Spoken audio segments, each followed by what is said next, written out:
So I'm coming back. You'll have to click OK to the record, but don't worry, I won't share your faces. Now we're going back and you'll see where I am. So this is Alton and I don't know if I've bragged enough, but way back in 2019, Alton and myself got to go to Facebook and meet Sheryl Sandberg. So I'll look up on that photo in there in case anyone's forgotten, because it was like literally the highlight of my life. He did not sleep. It was absolutely amazing. We got to meet like loads of fantastic business owners, and it just kind of reminds me of my passion. And I want to help small business owners trust their gut and to create a personalized and simplified process to authentically grow their business without the faff and without the stress, and honoring you as a person. So right now we live in the world of AI where everyone's talking about, I saw a video yesterday. It's like, don't ask your kids what they want to do when they grow up, because those jobs may not exist, right? Because AI may change it and change how they do things. So as small business owners, it's really about the individuality, like business is an extension of our art as far as we possibly can, and the human side of running a business, the reality of we can know all of the strategies in the world, but there may be all of these different reasons why we can't implement them. And that's something that we're going to cover in much greater detail next week to help you find your flow when it comes to selling. Sugar.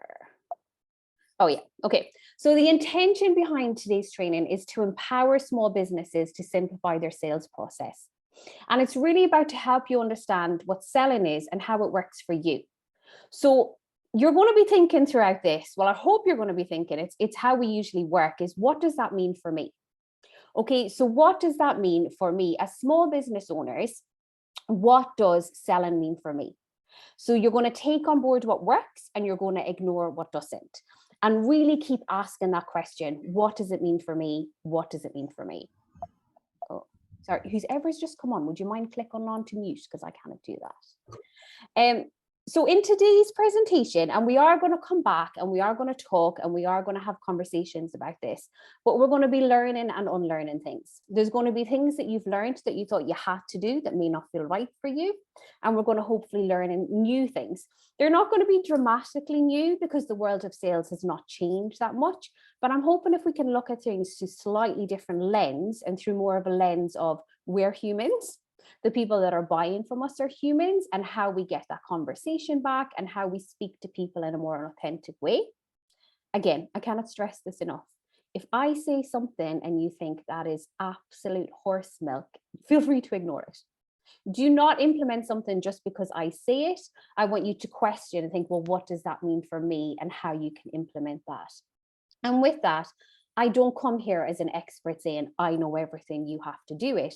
I come here as somebody who genuinely cares about questioning, prodding deeper, finding out more about you, delving into who you are, delving into your business, and allow you to employ critical thinking to make sense of the business. And when you delve deeper, what that basically means is you can start to experiment more. So if you go and you do something just because I say go and do it, if you don't do it, you're setting yourself up for failure. And if you follow what I say step by step and it doesn't work, you're going to set yourself up for failure. And every business is different. So it's really about experimenting, finding what works, finding what doesn't work. And that's going to be the continuous process throughout running your business. Because I think we can all say, for those of us that I can see, what worked last year is not working in our business. What worked in 2020 is completely changed in 2023 in our businesses. Human behavior is changing. The mindset of our customers is changing, and it's really, and what we want out of our business is changing. So really employ that critical thinking to make sense of selling. Okay, this masterclass has got a specific aim: preparing your audience so they're primed and ready to buy, right? It's really try and get you away from what lots of small businesses do, whereby they're silent on social media, they're silent in their sales and marketing, they're silent in their promotion, and then they jump up and they go, oh, fuck, I need to earn some money. I need to sell. And they kind of stick their head up and they go, oh my God, I'm here to sell. And they either try and sell to everyone in their audience and they make that mistake, or they don't sell in a way that's authentic because they haven't primed their audience and they're not ready. So priming your audience is the most important thing and the most essential thing that you can do to set yourself up for sales success. And we do that by learning what content will speak to them and will stand out from the noise. And I've got a few activities that we're going to do later for that. And again, all I ask is that you experiment with it. And we're going to pull it all together. So I'm not going to ask you to go out and promote yourself this week unless you want to. What I'm going to try and do is get you to pull together some content over the next week. If you want to do homework, you're fully happy to say no, or I don't want to. But pulling together the content, looking at the language and doing that homework so that we can experiment together. Action taken. I have this amazing book, right? I'm going to stop the screen share so I can share this incredible book with you. If you've not read this book, it's illegal, right? He's not the best writer, but I have emailed him to see if I can interview him. So I'm waiting to hear back from him. And it's literally about like how brands get into the wild in tough times. So I was like, okay, I'm pulling this out. You know, we're supposedly in tough times right now. I'm pulling this out because it's got some absolutely amazing nuggets and I absolutely love it. And one of the key things, which we see time and time again, that it spoke about was action taken. And how we as small business owners take action. We're going to spend most of next week talking about this so you can feel your way into a sales process that feels confident for you. But really what we have to realize is the dangers that exist out there for small business owners and where we sit on this scales in terms of selling and marketing. So at one end of the scale, which is like the poorer end where we don't want to be, we want to move away from, it's that we have a loss of focus. We're constantly looking for something new. So if anybody's kind of like, well, you're either looking for new information on selling and marketing, you're either looking for new customers, you're either selling something new, you're looking for tips, you're looking for tricks, you're just trying to find that silver bullet, you know, something that you can become reliant on for sales success. And we're trying to get you over through experimentation, through critical thinking, to testing and implementation and speaking to your customers. We're trying to get you over to the other side, which is focused action, okay? Which is a clear plan for where you want to take your business, the sales that you want to generate, and the clarity to bring you back on track, right? And I think the problem is a lot of the messages that are out there for small business owners is just sell something, right? It's the messages are do something right now. It's like, I don't care what you do, just act, go and sell something. You know, and again, this will depend on the type of personality that you have and whether you're a high risk taker or a low risk taker, you know, what your privilege is. You know, if people have to pay all of the bills themselves, they might go out and sell something because they need that income versus people who maybe don't have to do that. So it's very much dependent on you. But from a business perspective, we want clarity. You know, we want focus. And part of focus isn't just about knowing where you're going. Part of focus is about knowing how to get back on track when the distractions come. And we're going to chat about that next week. Because we seem to think that taking our time as small business owners is a bad thing. We seem to think that slowing down, that we have to keep moving, we have to keep going, we have to keep selling. But if your sales aren't working, right? If you're constantly showing up on social media, if you're going to networking events, if you're promoting yourself, if you're bringing in new leads consistently and you're not converting them, if you know what to do, but you're not doing it, the answer isn't always action, right? The answer is, and apparently this is what you're supposed to do if you ever get trapped in the wilderness, right? Just going to throw that one out there. It's to sit. It's just to kind of take your time to think about where you want to go, you know, to think about, you know, what your plan is, you know, to observe the situation, you know, observe consumer behavior, observe your own behavior, you know, what are people talking about, observing what's going on, and then to create a plan. So if you're feeling like you need to take action because things aren't working, I would just like to invite you that if things aren't working, sit still, right? Get in the sea, meditate, get a nice cup of coffee, go for a walk, do whatever it is that you need to do. But not all problems are going to be solved by frantic action, by releasing another thing, by trying to sell, by constant promotion. Some things we need to sit and we need things settle. And hopefully with the information that we share tonight and what we discuss on the call, you're going to be able to know what to do next and you're going to have some more ideas. Okay, I'm not going to tell you exactly what to do. I'm not going to say that this is the content that you have to share. This is about inspiring you and the content that you want to share. This is not about what I think, but I am going to offer guidance, advice. I've worked in sales for a long time. I'm deeply passionate about humans and that connection. But I'm not going to say you have to do this. I'll give suggestions if you want them. And if you take them on board, you're going to implement what works best for you. And your only homework for today is experimentation.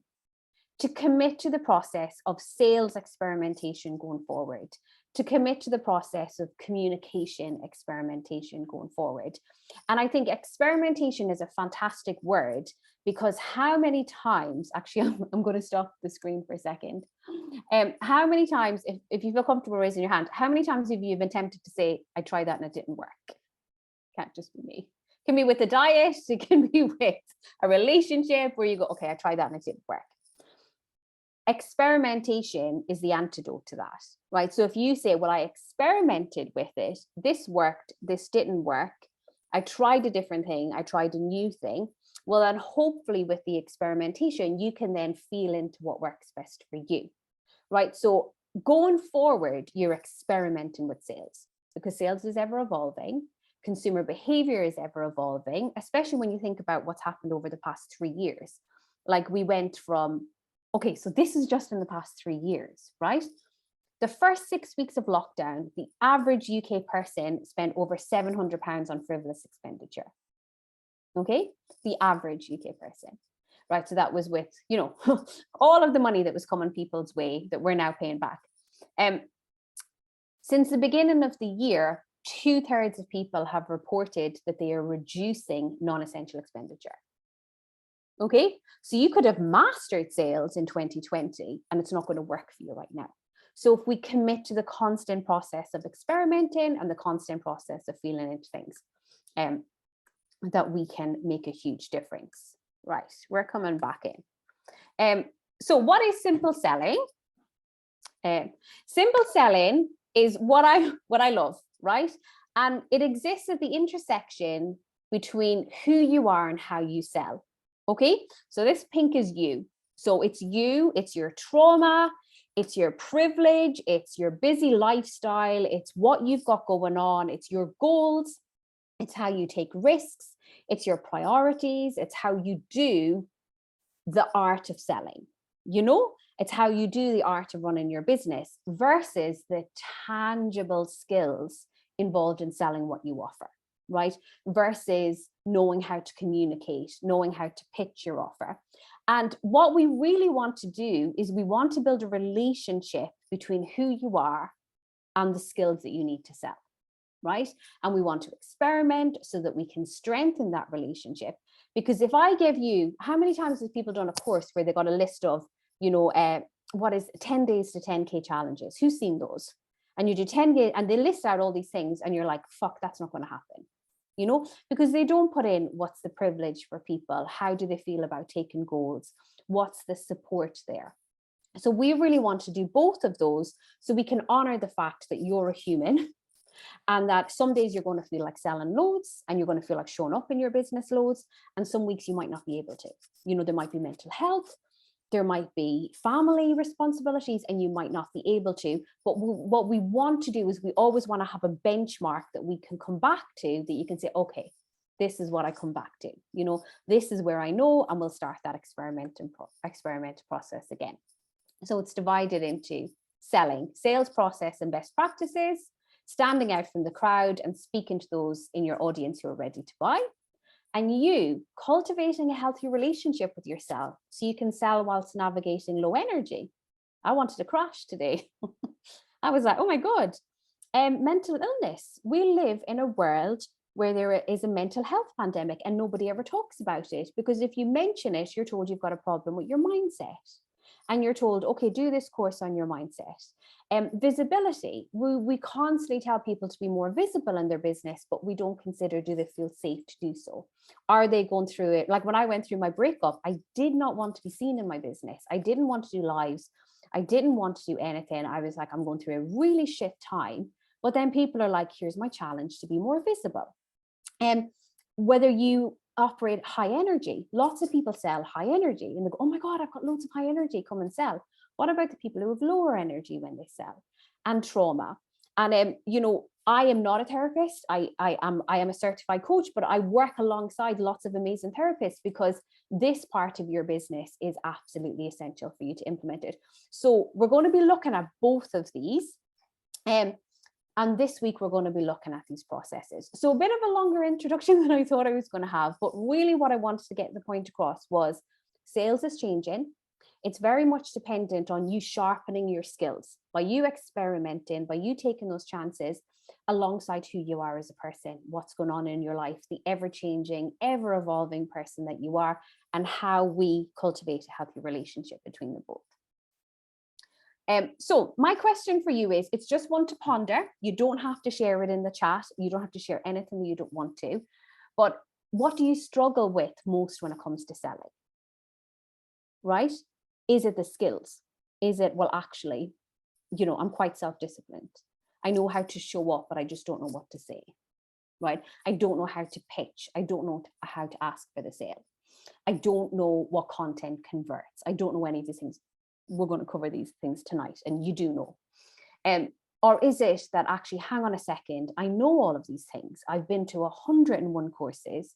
I've read the books, I've done everything, but I just don't trust myself to implement it. I just don't trust myself to do it because sometimes I get tired and I don't want to be seen.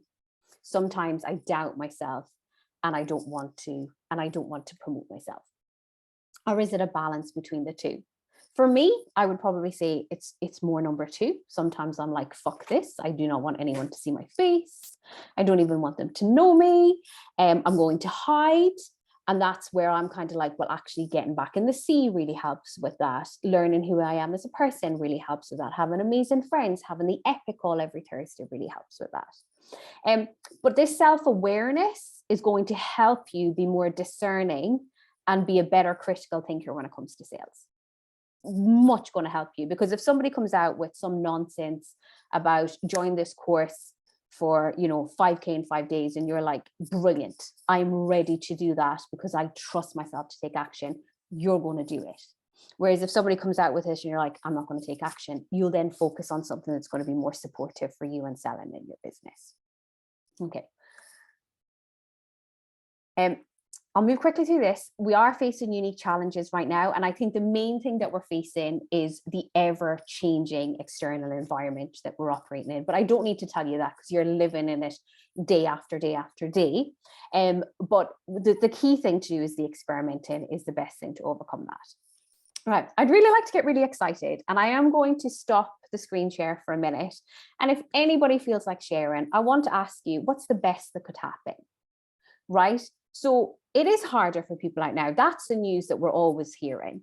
But like, if you were to sharpen your sales skills, if you were to commit to a process of communicating, and you were to honor yourself as a person rather than trying to change who you are, which will come across next week. I've got some really cool things next week. But what's the best that could happen for your business if you were to sell in a way that feels right for you?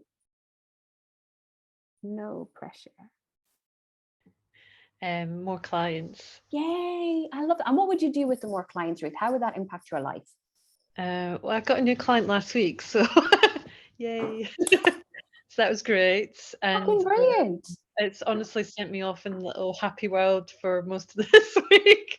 But I would like to continue with that feeling, really. So, because that's why I wanted to do my own business, was to help people. And I'm helping a very pregnant 37-week lady at the moment, and it's already given me a lot of joy. So I would like more of that. So. Oh my God. And I just want to say you're beaming. I know, am I? Oh my God. Oh, I love that. Oh, I love, and we all know what it's like to be 37. Well, lots of us know what it's like to be 37 weeks pregnant. To have the home that you dream of is incredible. Yeah, so it's really lovely. At the same time, I don't want to put too much pressure on her either. So, because she's about to pop. But it was just an unexpected sale. I jumped on a call. I was myself, and she said yes. And I was still kind of a bit like, how did that happen? So, so understanding that more would be would be. Yes. I love it. I love it. Thanks, Ruth, for jumping in and sharing there. I appreciate that. And I did see a comment in the chat where Becky said it can thrive. Becky, what does thriving mean for you? I suppose busy. Yeah. Yeah, constantly doing stuff. I think I fail when I'm quiet. Yeah. Because I can sit and think too much. When I'm busy, I'm on it and there's nothing to think about, so you carry on. I love that. I love that. And so it's the fast action, the fast pace. Yeah. I love it. Yeah, cool. And we're going to honor that in terms of and then your challenge is like getting the balance out between making sure you've thought things through and then getting those things out as quickly as possible. Yeah. I love it. Thank you. And when you're busy, how does your personal life benefit? How does the world benefit from your business being busy? It's great because they have nothing to do with me. No, I think it's just well, I'm bringing money in and there's freedom, isn't there? There's more freedom. Yeah. I love it. I love it. Thank you for sharing that, Becky. All right. We've time for one more. Would one more person like to share, what's the best that could happen? I won't be offended. No, I will move on. The best that could happen is I'll meet a very handsome Danish man and he'll be bowled over by my social media chat and he'll be like, let's get married, right? Just kidding. But, we don't know what it's like about getting that daydream in, of course, again. And I think it's really important, like, to come back to this because we all know the throes of your business. It is hard, but it's coming back to why am I doing it? Like, what's the best that could happen and what's the change that I want to make? Okay. So moving swiftly on. So we're going to talk about the sales system that works for you. Finally getting into my promises about the content. So here we go. There's 2 key ways to sell, right? And this is again about you asking the question, which is going to work best for you and your business? And we're going to understand it today and the content that correlates with that. One is launches. Okay. So launches is where you have a product or service that has set periods in which you're going to sell it. Your classes that start on a certain date. Like this workshop is a mini launch because it has a very definite end date in that we started today. Cadbury's cream eggs have launches because they're up before Easter. And I suppose it's really about like what you are going to do. If you're having a coaching program, you might have a launch for it. If you were having specific, like lots of people are doing their exercise classes, launches for it. Or do you have an open offer, right? Do you have something that's open all year round? So like my one-to-one coaching, that's open all year round. So it would be pointless for me to go, here is a launch for my one-to-one coaching, unless I had some amazing offer. Or I would have a push period. So maybe I would have periods in my month or periods where my doors open for it, in which I'm going to openly promote what I'm offering, right? And really, this is the choice that you have to make in terms of how you're selling. Am I going to be more dedicated to set launches? Here's my next round of classes. Here's my next product, my summer range, my Christmas range, all of these things. Or here is my open offer, and here is how I'm going to push it, right? Because if something's available all of the time at the same price with the same solutions, people aren't going to be as keen on it. So by using push periods, we can actually add value in our content and then dip into sell when we think people are more likely to buy. And the thing about it is people are kind of like, well, I just want to sell, right? I have something and I just want to promote it. Right. And I think it's like, you can't outperform decades of consumer behavior, right? You can't outperform how we already purchase, right? And regardless of what you sell, learning the process of launching. So you don't need to become an expert in it. We need to be very aware of the businesses that we're running and not the marketing that we need to bombard ourselves with. But by roughly following the launch process enables you to switch from usual content where you're adding value, you're sharing your tips, you're sharing your tricks to all of your audience, to then honing in and speaking directly to the audience that are ready to buy from you, right? And preparing them to buy from you, and thus selling the right thing to the right people. And failure to prime our audience and failure to educate them, letting them know that there's an offer coming, letting them know of the benefits of your product, letting them know of the benefits of your service, means that they don't have what they need to buy, right? And if we think that 2/3 of customers, 2/3 of British people have said that they're cutting back, well, it will be in the survey, on their non-essential expenditure, people need more information from you, right? People are going to need more information to make that decision, but that information has to be the right information, which we're going to talk about today. So the key message that we're going to experiment with, and I want you to take home, is that going forward, when we're selling, we're not speaking to all of your audience, and we're going to have to tweak your message to speak to the audience that are ready to buy. Okay, so if we think about launches, I've taken some examples here of products and services. I don't know if anyone follows Be Perfect Cosmetics on Instagram, but their sales are amazing for product-based examples. But they've partnered with Ekin-Su, that model, to do their makeup range. We think of the Starbucks red cup. We think of, like, you know, holiday launches, you know, the 1st of January every year. I don't know if you get an email, On the Beach have TV ads. They're doing some amazing offer for their holidays. They're launching it. The next round of exercise classes, specific seasonal products, like there's lots of things to consider when it comes to launching. But when it comes to push periods, it's kind of like, well, hang on a second, I've got a product that's available all year round. Your local coffee shop might not create they might do a Christmas range, but they might prefer to sell coffee all year round, but they might push certain coffees at different times. You know, when we think about chocolate, you know, we know that the Cadbury's Cream Egg comes out every January, and that there's a massive push now to get as many sales before Easter. But what about the Wispas that are available all year round? What about the Galaxies that are available all year round? And they actually do push periods whereby sometimes they'll be on offer, the 2 for £1.30, used to be 2 for £1, to get you to buy the products. You know, what about the exercise classes that have memberships all year round? You know, they'll have different periods where they're busier. You know, what about the nutritionists that are offering the same programs all year round? You're going to have push periods, and those push periods can be over the course of the month, where you're like, okay, it's getting closer to payday, so I'm going to push these products more because people are getting paid, and I know my customers are going to have more money. So I've got a quick question for you. Which works best for your business? Is it to say, okay, well, I launch. So in terms of, I have a set launch period, or are you going to do regular push periods to promote what you offer? So if we think classes, workshops, like coaching programs where we do group programs, launches. Seasonal products like Father's Day gifts, Christmas gifts, Easter gifts, launches. If you're doing coaching and therapies all year round, you might have push periods at certain periods during the month. If you're doing products that are available all year round, you can adjust them for launches and say, okay, well, this is a perfect thing for Father's Day, but it's on your website all year round. You might do specific push periods.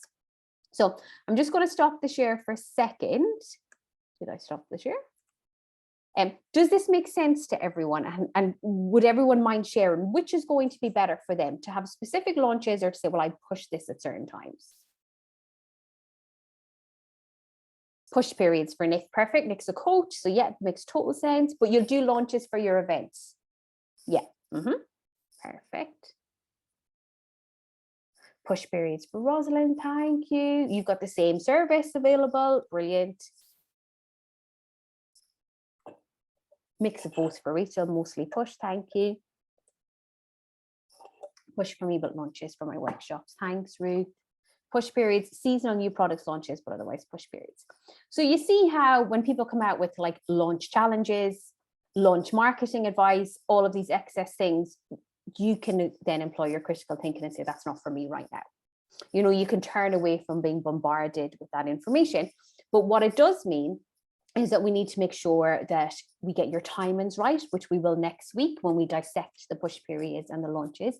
But for now, it's about making sure that we shake up that content within that. So I will get back. But this is perfect. Thank you. Okay, so the phases of the launch and a push period aren't going to change. It's really just about the timing. Okay, so it's really just about how we implement this. So the first step in everything is priming your audience, right? We're not going to pounce on them. We're not going to jump off out of the bushes and go, hey, you need to buy from me. Here's what I'm selling. The most important part of selling is that people need time to get familiar with what you're offering, right? They need to understand how it works. They need to understand how it fits into their day-to-day life. So you know how when marketing experts say, okay, when it comes to your ideal client, you need to tap into the conversation that's going inside their head and you need to know everything. If any marketer tapped into the conversation inside my head, I think I would be sectioned, number one. But number two, really what you need to know is how it makes sense for them in their day-to-day life. You know, what does this look like? How is it going to slot in? Because people need to build a relationship to what you offer. They need, some people, I'm gonna stop this year. I've got the really obvious thing. Some people queued outside for an iPhone way back in 2007 and have been snapping up the latest iPhone ever since. That is not me. I begrudgingly upgraded to a new iPhone because the other one broke and I didn't want to do that. But could you imagine if iPhone said after the first round, going, well, actually, we're not going to make another iPhone because not enough people bought it. So we're just going to stop doing that. So without judgment, how many times have you sold something and then stopped selling it because it didn't go the way that you wanted to? I have to raise my hand to that one. Yeah. How many times have you promoted something and said, fuck it, they didn't buy it straight away, so I'm stopping? Yeah, it's not just me. Thank you. I just want you to remember your iPhone or whatever phone that you have, right? Is that actually we cannot outperform decades of consumer behavior, right? People need an opportunity to build a relationship with what you offer. So there are people now that will have never bought this the first time I did it, but will buy it the next time. Right? There's people that will never buy your service the first time you promote it, but they will buy it the next time. But what they need is a chance to have a relationship. So if you switch to speaking to the people who are ready to buy, you kind of think, oh, well, I'm alienating everyone else, but you give them the chance to have a relationship. But priming of your audience essentially is to make people aware of what's to come. Okay.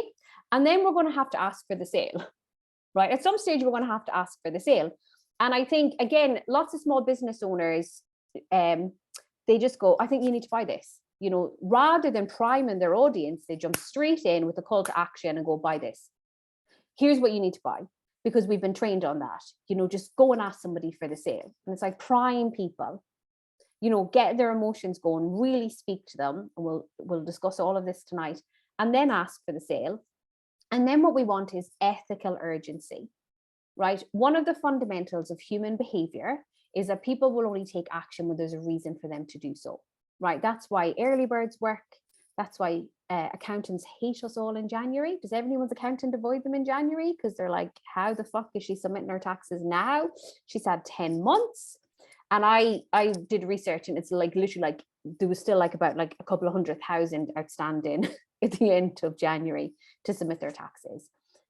Why would we try and outwit that? People need ethical urgency. This is going to be slightly harder with push periods, right? Just so you know.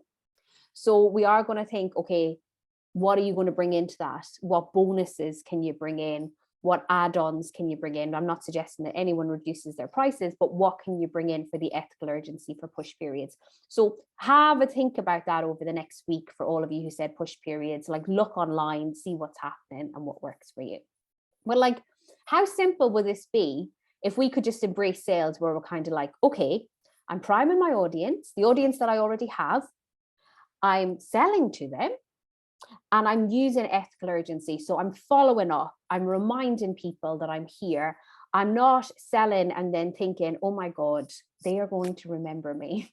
I do not need to remind them about anything, but we're finding a way to follow up that works for them.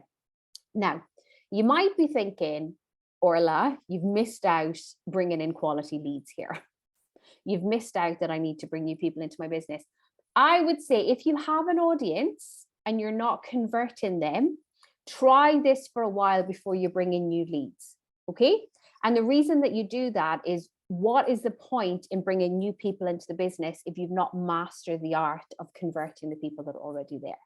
And we'll always be doing both. We're always going to be bringing new people into the business and converting, but I think people become slightly obsessed with, how do I bring in new leads? And I'm like, really? Like, if you were really shit at like I don't know, if you're really shit at cooking, would you keep making stuff? You know, if you're really not mastering something, like I don't know, like if you're really bad at first dates, would you just get off Tinder for a while and say, why am I really bad at first dates? Instead of going on 10,000 first dates to work out why. It's not, you know, go back to the earlier slides where we sit and we reflect on things.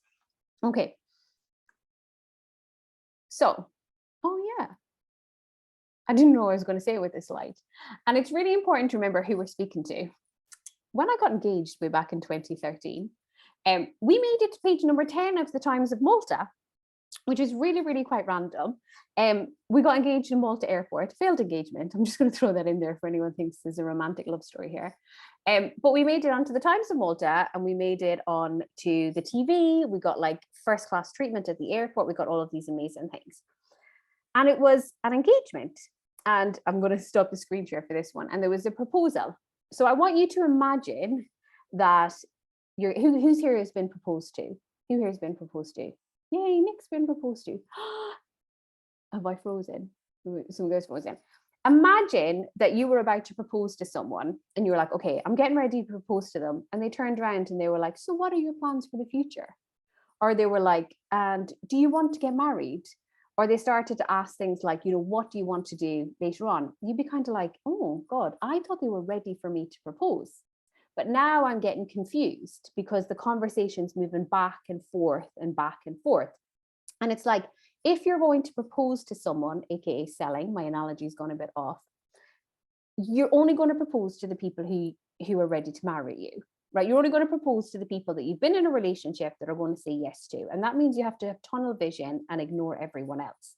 And that's what we need to do in your audience, is we need to, when we're selling, well, we're not going to sell and grow your audience at the same time, but we need to be okay with the fact that you're going to share content that not all of your audience is going to love. Okay? Be okay with the fact that when you start to sell, some people in your audience are going to switch off, right? And the people that are going to switch off are these people on the outside. So this is an example of the people following your business right now. Okay? So everyone has got people in their audience, right? And they're normally broken into 3 different categories. The third on the outside are the people who've recently discovered you, right? They're finding out what a coach is all about. They're finding out what a therapist is all about, what these handmade products are all about, and they're discovering you. They are not your fucking customers, okay? They're not going, they might become your customers, but when you're selling, and when you want to sell, if you want to create compelling content, you do not create content for them, right? We are going to ignore them politely. The rest of the time we'll create content for them, but during our push period or during our launch period, our content is not for them. And then we have the second people, and we have the people who like your vibe, and they're like, oh, I really like Orla. She's very funny. She swears a lot and has loads of typos, but I quite like her. I want to find out a little bit more about her. Right? But they're also following other coaches and they're consuming a lot of the information. So when I'm speaking to this follower, I'm sharing a little bit more about me. I'm sharing a little bit more about what makes me different. I'm sharing a little bit more about, you know, why they should use me. But really, the people that we're trying to speak to are these yellow people here, the people that want to buy from you, right? And the problem when you're a small business owner is that they've not told you. Like, nobody has sent you an email going, hi, I really want to buy from you. I just need you to sell me something. They're not going to do that. They're waiting for you to tell them about what you offer, right? They're waiting for them to tell you about your product, to tell you about your service, to tell them about the experience. So the most important thing you can do when it comes to priming your audience is to speak to the people that are ready to buy. Right? Because if you start creating content for these people in the pink circle, the people in the yellow circle are going to think, I can't, like, what the fuck, right? So if you're ready to propose to somebody and you start saying, oh, where do you like going on for nights out? They're going to be like, well, hang on, I thought we were a little bit further into the relationship here.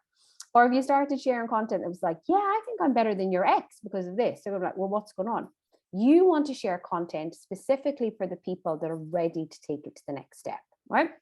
And that's basically what we're going to cover tonight. And the first step in doing that is I want to do a little bit of a challenge with you, okay? So the first question is, when you're sharing your content on social media, if you could type in the chat, on a scale of 1 to 10, 1 being shit and 10 being absolutely amazing, how much do you think you are speaking when you're selling to the people who are ready to buy? Are you trying to please all of your audience?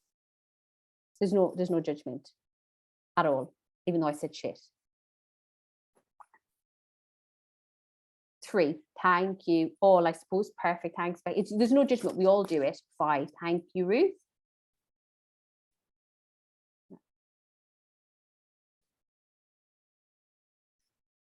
Anyone else want to share? 4, thank you, Catherine. 6, thanks, Nick. 2, thanks, Stacey, for honesty. This is the thing. All right. Not really even thinking it. Hattie, that's totally normal. That's totally normal. And I think part of the reason is, this is where we want to be discerning with the information that we take on board, is that never has an industry exploded as much as content creation. Right? Does anyone else notice that?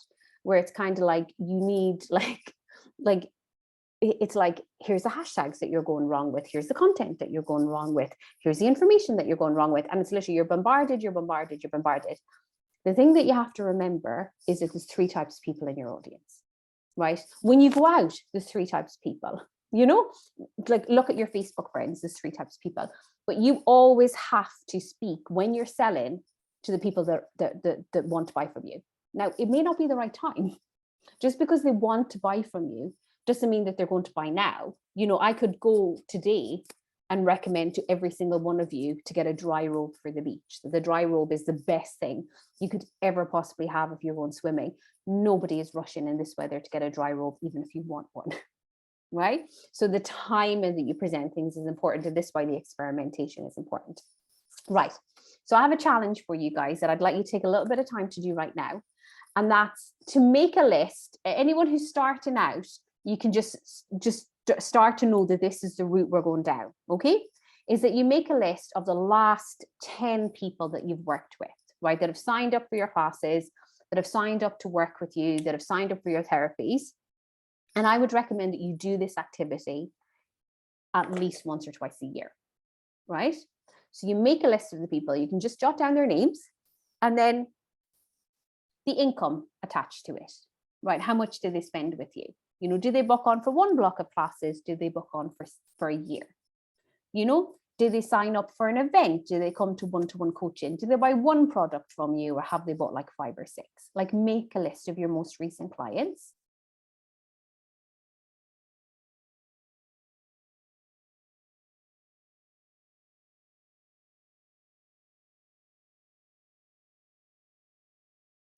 And then I want you to scroll out anyone that you're like, fuck no, I do not want to work with them again, without judgment.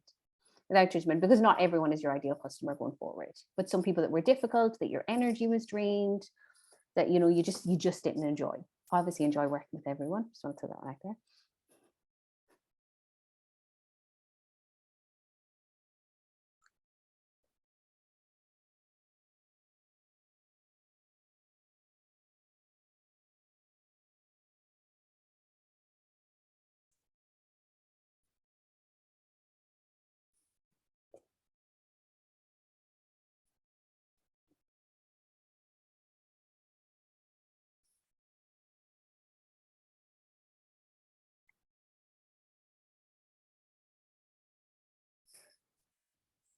And the last step is to scale the people who are left after you scrolled off the people that you didn't like, to scale them in terms of the income that came into the business.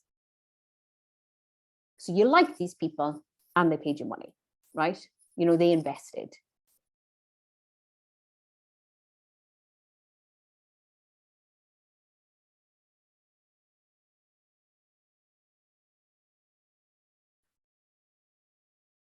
Just give me a quick wave when you're done so I don't rush anyone.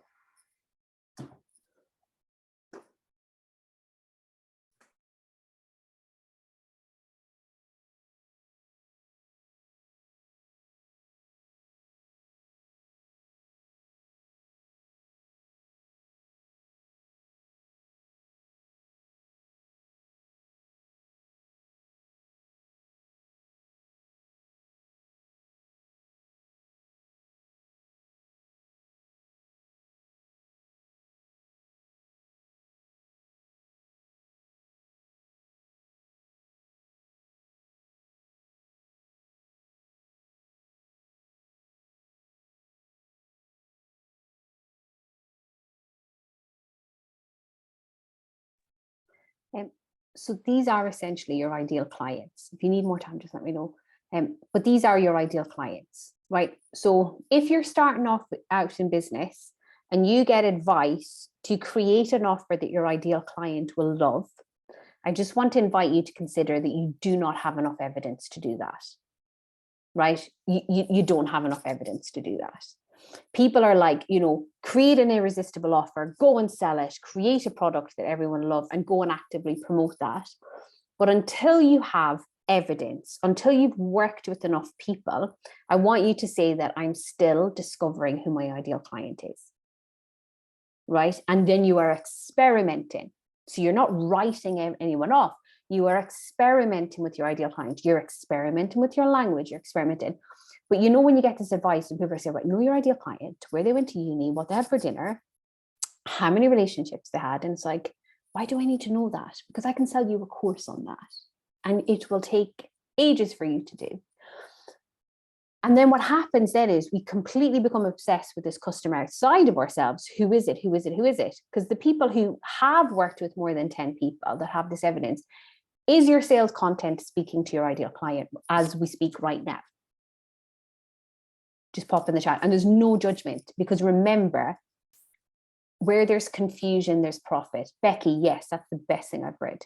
And where there's confusion, there's profit. People are going out of their way to confuse you, so you go off track. And the copy industry, the coaching industry, everyone profits on that. Yes, but I could do more. Fantastic, Ruth. I'm going to say mine often doesn't. So if anyone wants to say no, I can start it, because it's really hard. Same as Ruth. Thanks, Ruth. Thanks, Rosalind. So if you can, I would be pinning these customers up on your wall. And I would remember that when you're generating leads, you're trying to bring more people like this in. Now, it doesn't mean people that look like this. It doesn't mean people necessarily the same demographics. It means people who are in the same situation as these people, in that they need what you offer. Okay?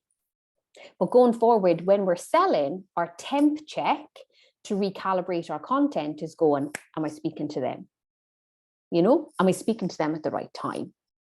And I know this sounds really simple, but I promise you it makes a difference, because when people are saying, go and do competitor analysis, knowing what your competitors are doing, there's merit in that. But what happens is we then become obsessed with being better than our competitors over speaking to who our customer is, right?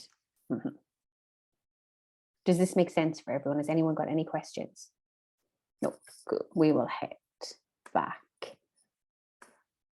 Okay, so this is in the workbook to do it, and that's essentially what we're doing.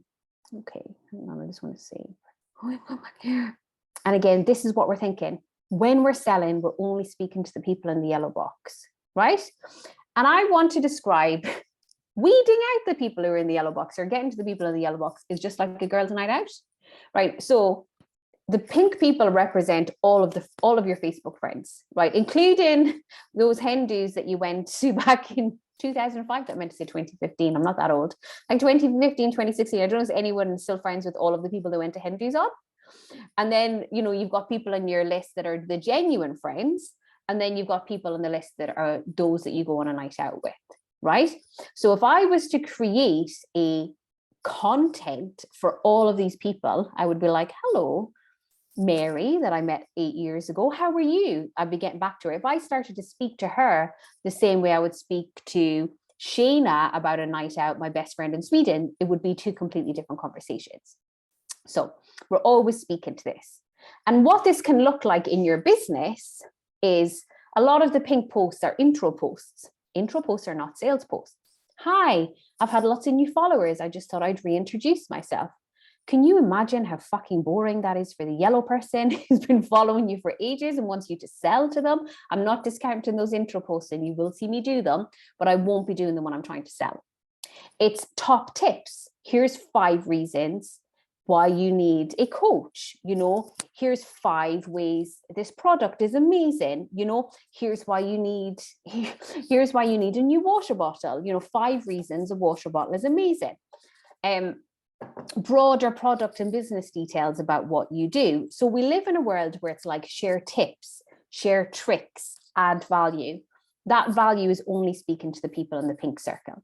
Okay, the real juicy content, the compelling content that actually sells, is speaking to the people in the turquoise and the yellow circle, because these are your golden nuggets, these turquoise people, because they could go either way, right?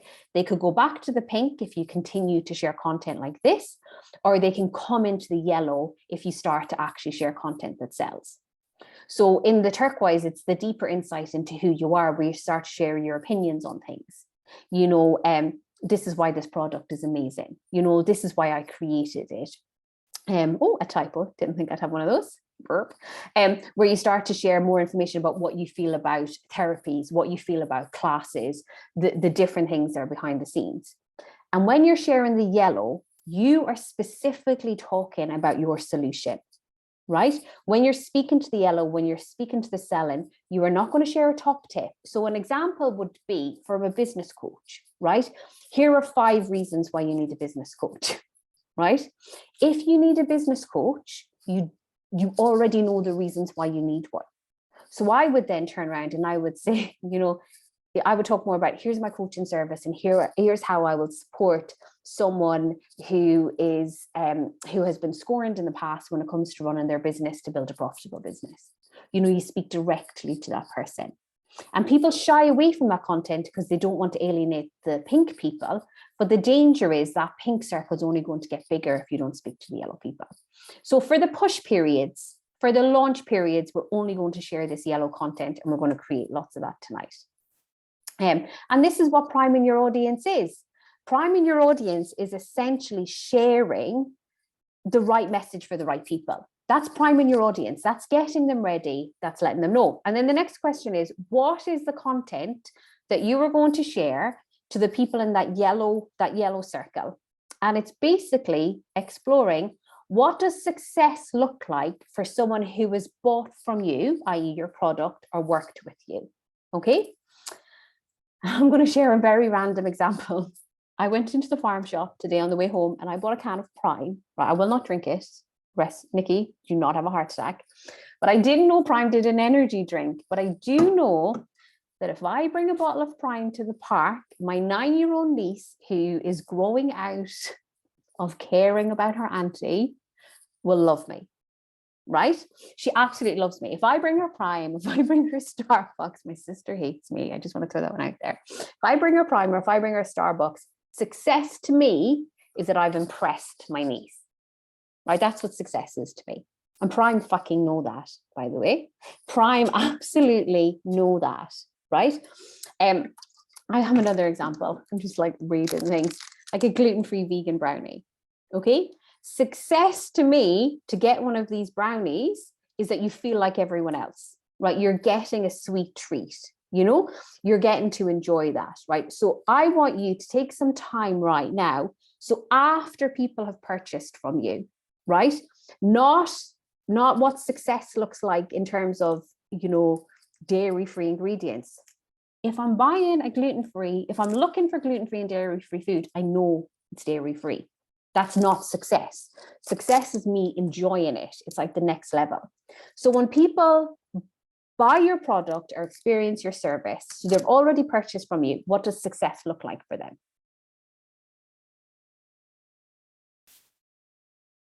And if you're not sure, or you're stumped on this, come off mute, because we can help you work this one out.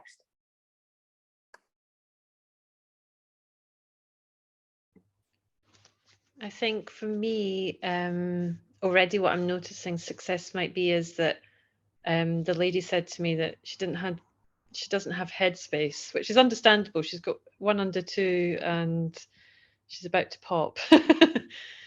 So, you know, and I think that's really valid for my services that I offer, that I'm giving her extra headspace and a plan. She kept saying, I'm going to have this plan. And I could tell that that was really important to her, you know, when we met in person on Monday. So for me, like, that's part of it. I'm giving people back time is something I've been thinking about recently that I'm doing for them.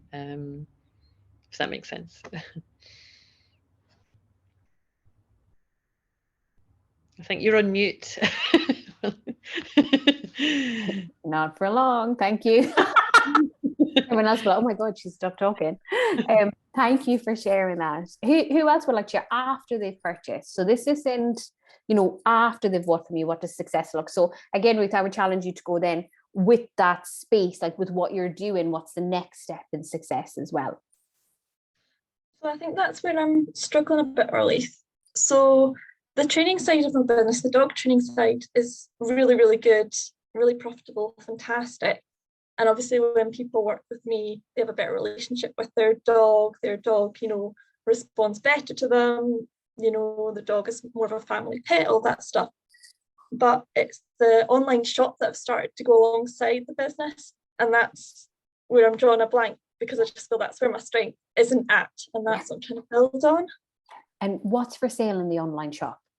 It's dog products. So products I use every day, because the idea was that clients see me using these things and they're like, oh, that really helped. I want that too. Where do I get it? I was like, you can get it from me. Mm-hmm. So who here owns a dog? I'm like the worst dog person. Who here owns a dog? Becky, if you could get like the most amazing products for your dog, I suppose you spend lots of money on your dogs. I know that Nick does. So what would success be for you if you could purchase these amazing dog products? What do you mean? Where would I get them, or where would I? After you've bought them, you've bought them As up. long as they You bought work. them off Rosalind that they work. Yeah, I suppose. Yeah, that they do. So you demonstrate the Yeah. products working. Yeah, Okay. and then it makes a difference. Yeah. So if you came up to me and you said, "Oh, I have this thing that is going to make it sit," and well, I don't know, but if you'd like a clicker thing, those clicker things, Mhm. you get in a treat, and if you maybe you offered them the treats and the clicker thing at a reduced price or together or something like that, and then they say, "Oh, I don't know," that would make me buy off you. So the demonstration of the products. Yeah. Mm-hmm. Okay. Yeah. So And you verbally saying to me, "Oh, I've got these. They're such and such to buy from me," whatever. Yeah. Was that the wrong answer? no, there's no such thing as a I think that's what would make it. Yeah. So success is seeing the products work and knowing that they work for your animals. Okay. Okay, Yeah. so when you're doing an online shop, the temptation is to describe the products and to have amazing shoots of it. It's kind of like if I was selling homeware products. I don't want to see a product of a photo with a white background. I want to see that product in use in someone's home. So it's the same for your products. So maybe you do videos instead of photos Yeah. on your website. Yeah. Yeah. So I've already started doing a bit of that, but I think I maybe just need to do more of it and make sure there's a video for every product, not just some. Yeah. And then maybe push that in the social media side of things as well a bit more. Yeah, that's really helpful. Thank you. And that and talking about your experience with dogs, like how many trainings have you done, how many handlings that you've done, and the step that they go through to get your seal of approval. Can I jump in there as well and say, why don't you ask your clients to use them and then give them a verbal testimonial to you, like video themselves using it? Because you always want to buy something that somebody else has bought and is used. Mhm. Word of mouth, isn't it? Yeah. That's kind of. I'll shut up. No, please No, don't. that's a good tip as well. No, I love it. Thanks, Becky. Yeah, so we're going to come to a few ideas of that, so it's like as well, so thank you so much, Becky. It's like what does success look like, and then sharing it in a way that appeals to your communication method, but also what will help you when people are scrolling, which we'll come to as well. So thank you so much. So always think like success from a product is like, so for like if you're selling there's no difference between like a happy 9-year-old, it's not allowed to drink this, can I stress? Her father gave it back to me, and a happy dog owner, and a happy dog. It's like, can I take them for a walk on the beach with confidence that can I still go on my morning stroll and get a cup of coffee on Portobello Prom, knowing they're not going to jump in on top of somebody getting a pizza at Severino's? You start to really tell the story for the humanity, and that's what success looks like. But success is not knowing 5 reasons why this product is amazing. Does that make sense? So the switch. Who else would like to share? What does success look like for their customers once they've purchased from you?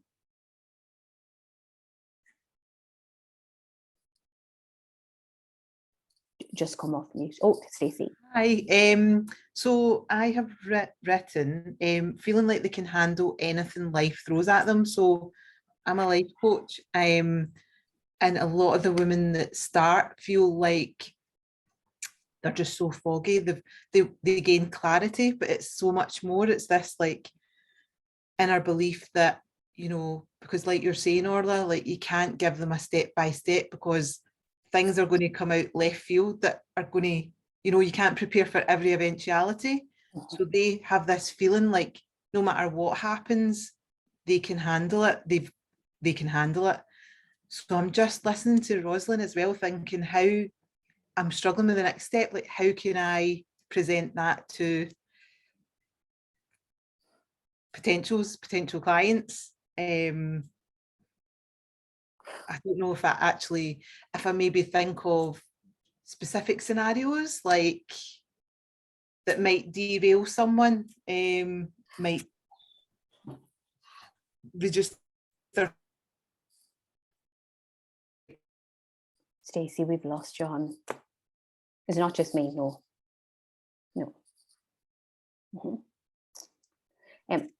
Oh, sorry, is it my Wi-Fi? Sorry. You're back. You're back. Yeah, so I keep thinking about maybe presenting like scenarios where life could knock your confidence, like breakups or redundancy, or no, is that too specific? So for anyone that offers like coaching or therapy or classes or a connection-based thing, always think, what is my client already aware of? Right? Because so many people pull themselves back in to, so it's like me coming on here, and I know I went into it briefly going, things are harder right now. You know that. If I start telling you that the economy is harder right now, I'm going to lose you, right? So if I say something like, listen, you know that the economy is harder right now, which means that you have to maximize your sale efforts and you have to look after your energy. And that's why we've created this course, right? So it's that validation. So always ask yourself the question, what are they already aware of?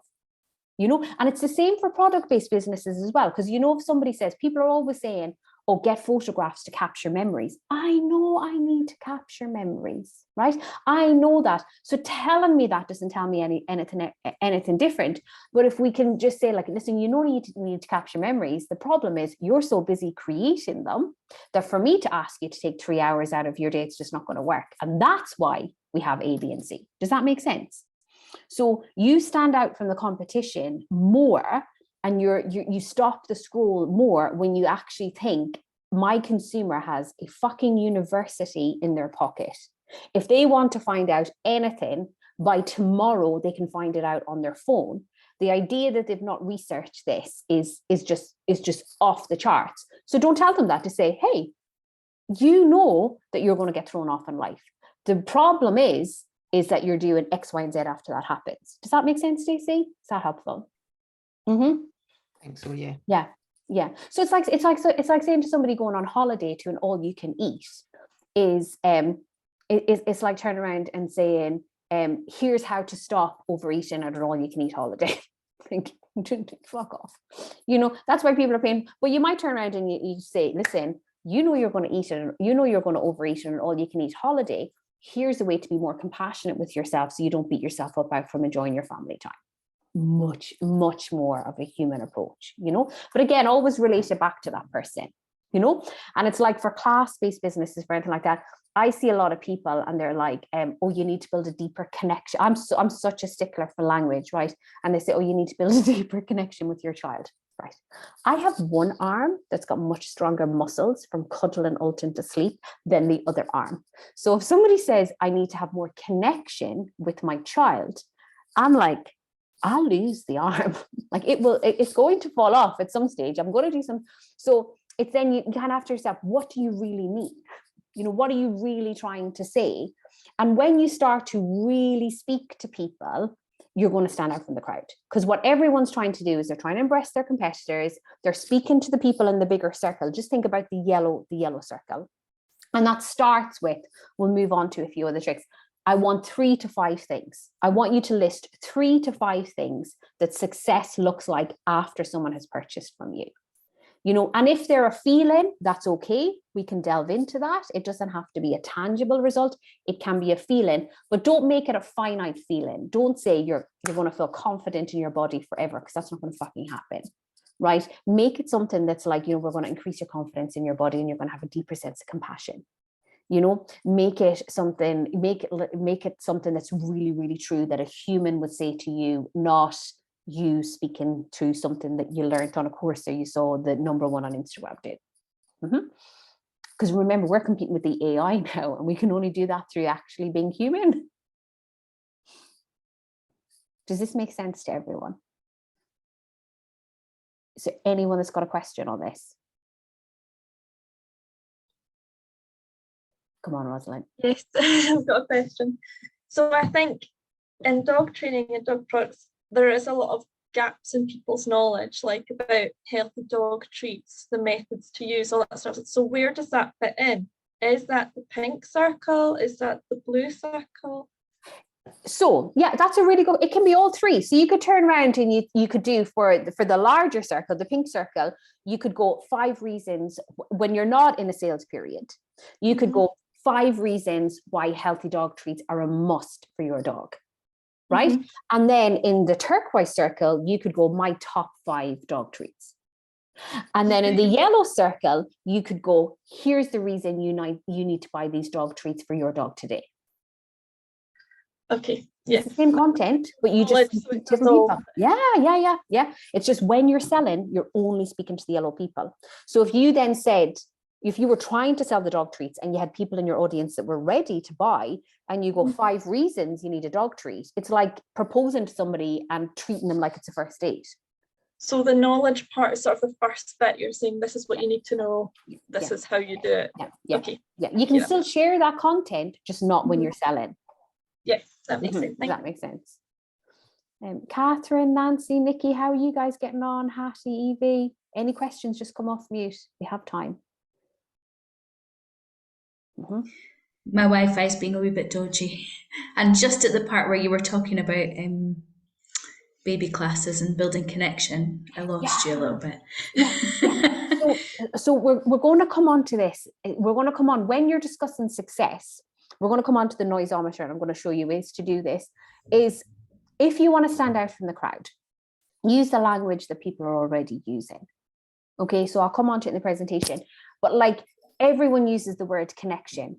But like if you look at the definition of connection, I don't know what the definition is, but it's not the definition that we're trying to convey in our messaging. Does that make sense? But usually say if you want to be totally present with your child and forget all of the worries of the outside world, that's exactly what we do for you in these classes. And that's success for me. But if somebody says, come to these classes to connect with your child, you're going to lose me.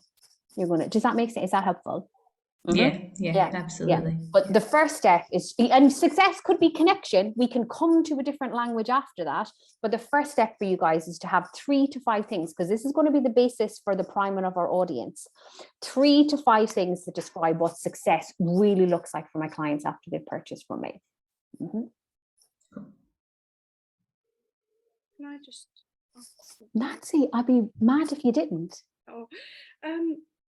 Okay, so I'm a therapist, and when you asked the first question, like what does success look like, the most obvious thing that came to me was, well, people feel better. And then I thought, no, well, it's more than that, they feel empowered or whatever.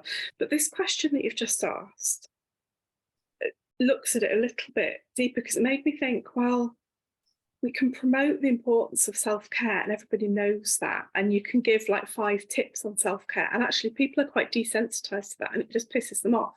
Whereas I didn't know how to say what I did, and so I got my clients to write me kind of testimonials, and that was, I still don't know how to tell people what I do, to be honest, so I just refer them to my website because I can't seem to articulate it.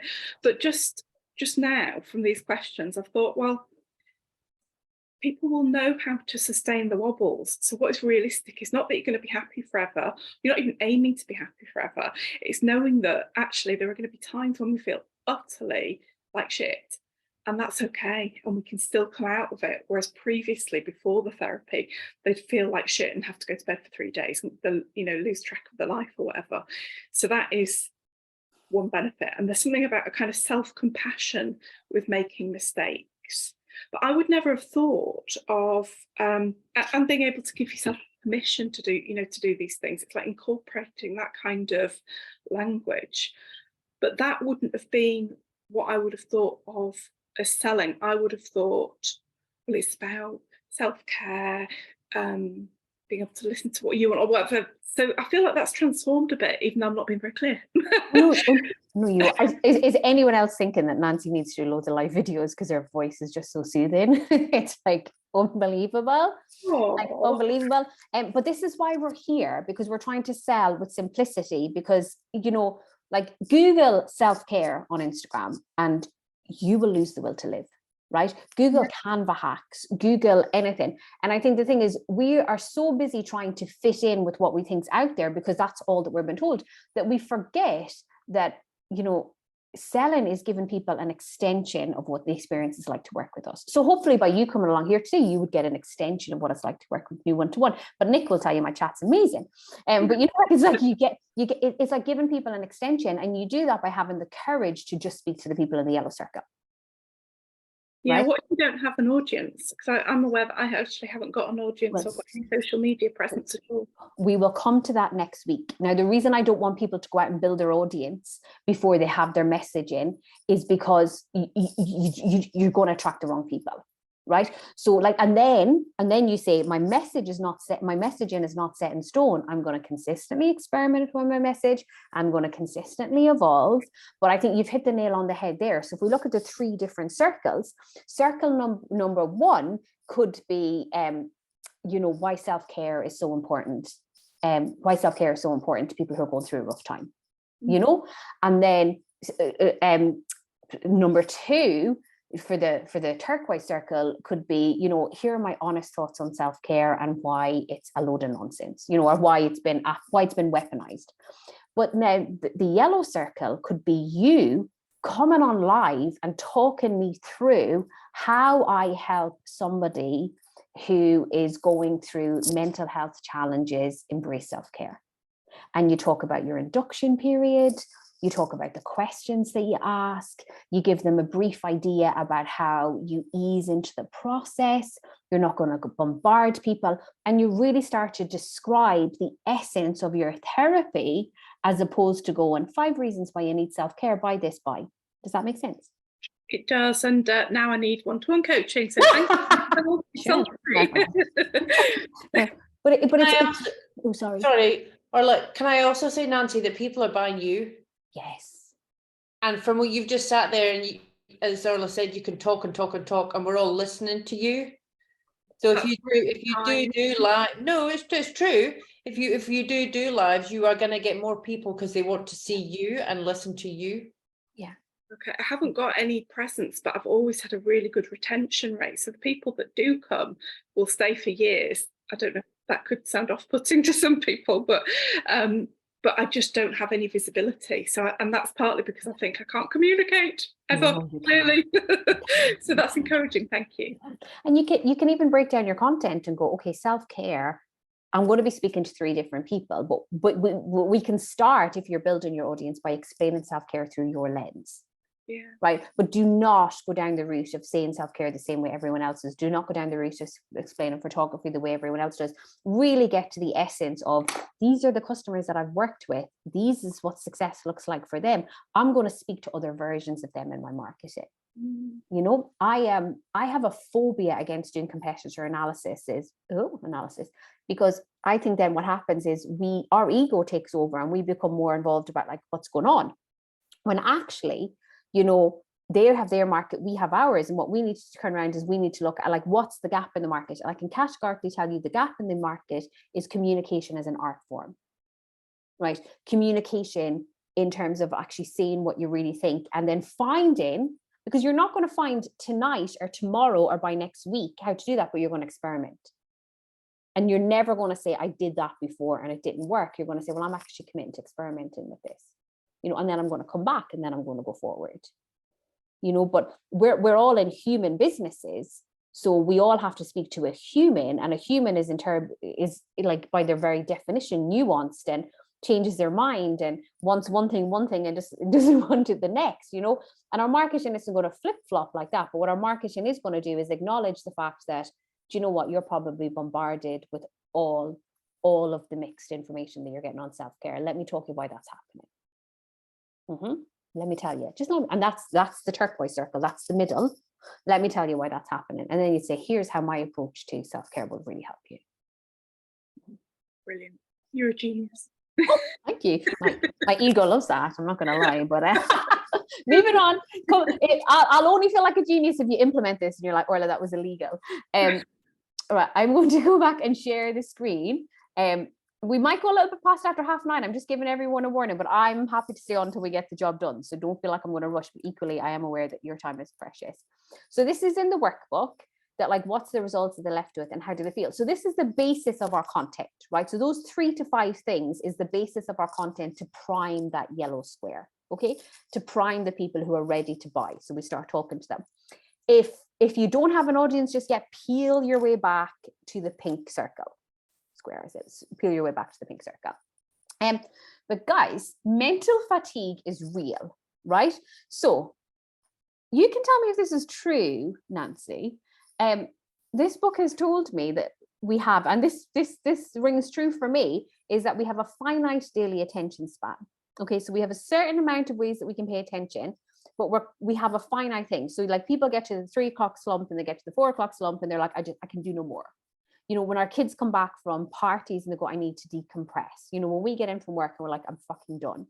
It's finite. We are going to run out of space. Is that right, Nancy? Yes, I've heard that. And I've read quite a few books that have said that. And then just the other day, yesterday, I was listening to a podcast on, it was talking about artificial intelligence and consciousness and stuff. And but there was somebody describing how basically the brain is far more unlimited than we think, and we see it as being contained. And we've understood that it's almost a way of justifying our own limitations in a way to ourselves. But often there's a lot of other stuff going on. It's about sensory overload and all of that sort of stuff. So actually it isn't quite as factual as I previously believed it was. But yeah, certainly there's so much going on, isn't there? But yeah. So from a sales perspective, and I love that because we've still got that potential to go. Yeah. But from a sales perspective, we have to switch from the idea that our content needs to speak to all of the circles, but hopefully that's logged now, and that B, that our content needs to be war and peace, right? We do not need to provide all of the information in our content.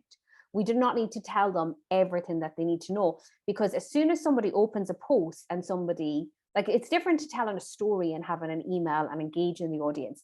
But if we start to do posts whereby we bombard them with how amazing we are and we try to impress them with all of this information, they're gone, right? They're gone because they're just going to go scroll.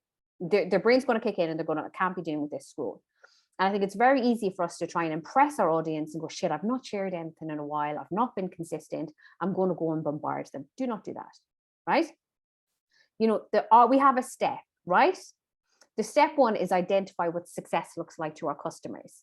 Okay, right? We have that. We have 3 to 5 ways of success. Now that can be really minuscule. So that could be buying the can of Prime and going, well, my niece thinks I'm amazing and she gives me a hug in the park, right? So how much more convincing would it be for me to say, oh, actually, you know, go buy a can of Prime because it's amazing, or show a reel of me walking up to the park and my niece running and giving me a cuddle and going, oh, these don't last very long. And then my sister coming out and killing me because I've given her a heart attack, you know. But it's literally about like, it's about taking the finer details, the step-by-step details, and go, just this one post can be about this one thing, right? It can be about this one thing.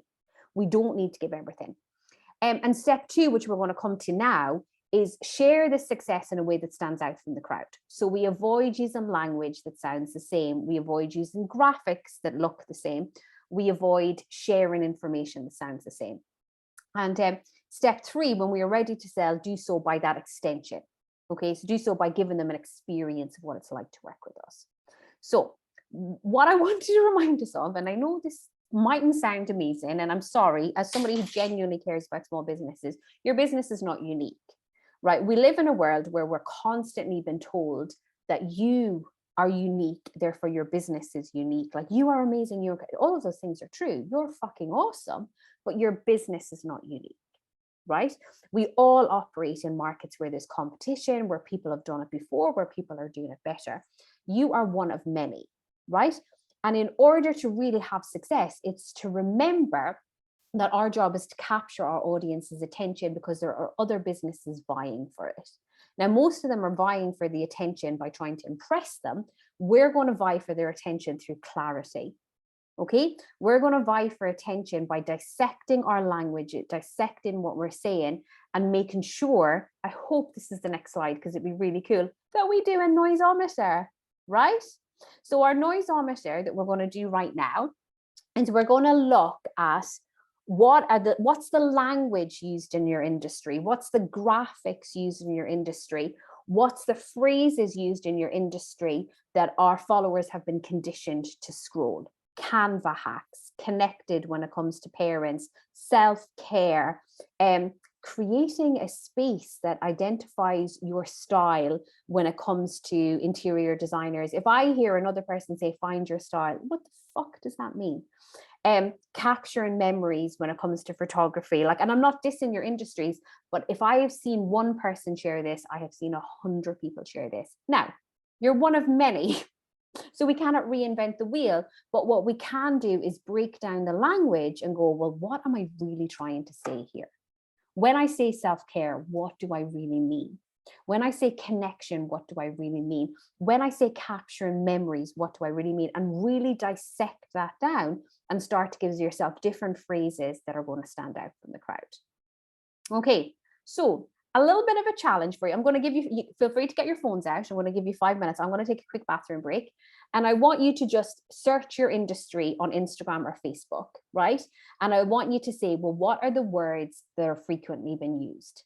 Okay, what are the words? Because if they're frequently been used, your customers scroll and buy them. Are there certain colors, certain graphics that are being used? And what successes is promised? Oh, another typo, yay.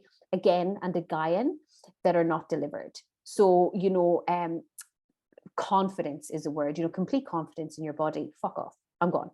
Right, up level your business. I'm in space. I'm so far off this planet, you've got no idea. What are the words where people just go, can't, all that nonsense again, right?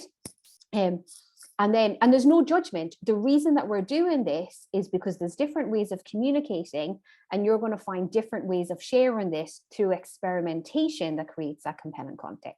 All right, so I'm just going to stop the share. If anybody needs a bathroom break, crack on, go, and I'll be back in 2 minutes.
I'm back if anyone's got any questions, but I'll just pop back on mute.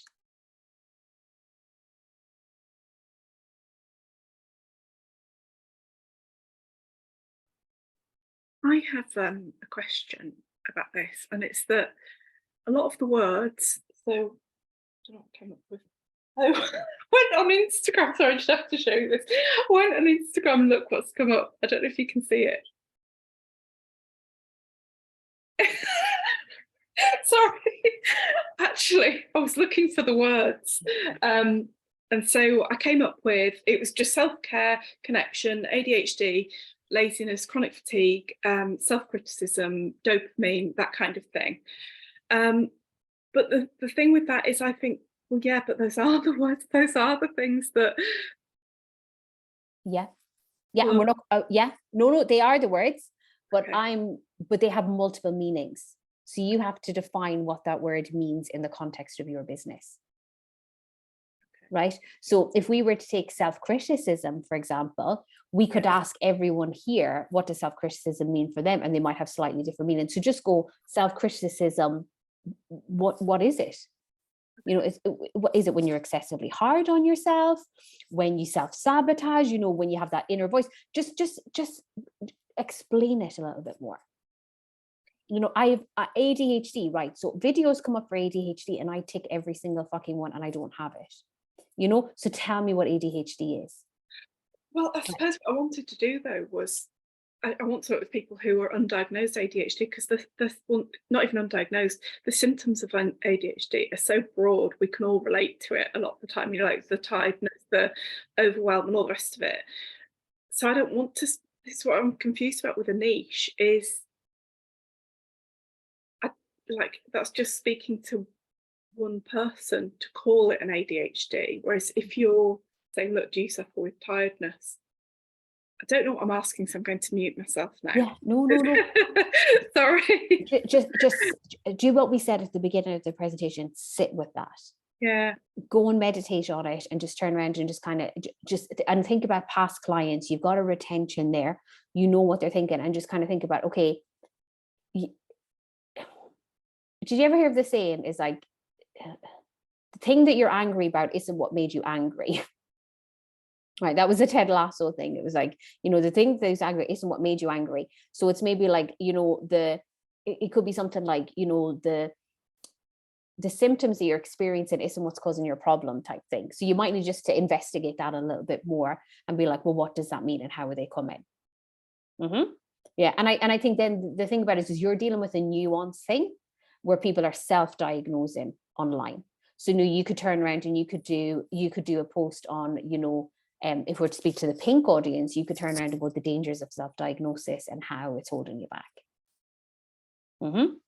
Yeah, and because I think the people who are coming to you, if they're undiagnosed ADHD, they probably know they have ADHD. Yeah, thank you. I didn't mean to make it too about me. I was just getting a bit lost, and I was going off into the niche and all that sort of thing. Absolutely no need to apologize. And I think the thing about it is when you deal with a nuanced offer, it's a little bit harder. You know, because if you have a product-based business, you know, like the words are going to be used, you know, we can replace those and we can delve a bit deeper. But yours is about sitting not just with the word and the definition, but it's the core meaning underneath that and trying to find alternatives. Right. Yeah, so you might use ADHD, but you might offer a much deeper explanation for it. Yeah. Thank you. No problem. How's everyone else getting on? What are the core words that are being used in your industry? The scrollable words, images, graphics, anything? I went and jumped on one of my competitors, and they have a lot of inspirational images, which I've not been doing as much. I've been doing more, well, here's a natural look, so people can go, oh, I love that look, and then I go into my stories and share like the links to the furniture and bits and bobs. But some of the words were like, we're here to help, and stylish and bespoke, and I thought, oh, that sounds similar to my words. And I was just thinking, as that other lady was talking, that one of my offerings is color psychology. That's actually part of my design process. And actually one of the reasons I discovered the client I got recently was because like she loved the fact that we were going to go in this process together and really tap into colours that spoke to her. And I've kind of tapped into it a little bit in my own social media, but after even this hour and a half, I'm like, oh, I'm not really tapping into how that makes somebody feel. So yeah, your little exercise has already made me go, oh right, I'm not doing that. So it's interesting. Anyway, that was my little. Yeah, but neither are your competitors. So you start to do it, and you're going to stand out. Yeah, and that's why I studied colour psychology, because I felt like nobody was doing this in this space. But I feel like I'm not trying to design homes that change with trends. I'm trying to give somebody the home that they want to fall in love with. That's what I'm trying to do. So it was really nice to see that I won a client, and that was one of the main reasons. And I'm not talking about it enough yet in my own social media. So Oh, I can't wait to see after. And again, talking, we're going to experiment with this. So talking is going to be, and even just saying, well, what does success look like after people get a color psychology thing? You know, what does that look like? Like the understanding of color, like the beauty, and like all of these things, and really, really think that like language is so important, and we're almost dumbing it down to go for language that everyone else is using because we think that's what we should do. yeah. But who here doesn't love a good storyteller that can just kind of totally hook them in?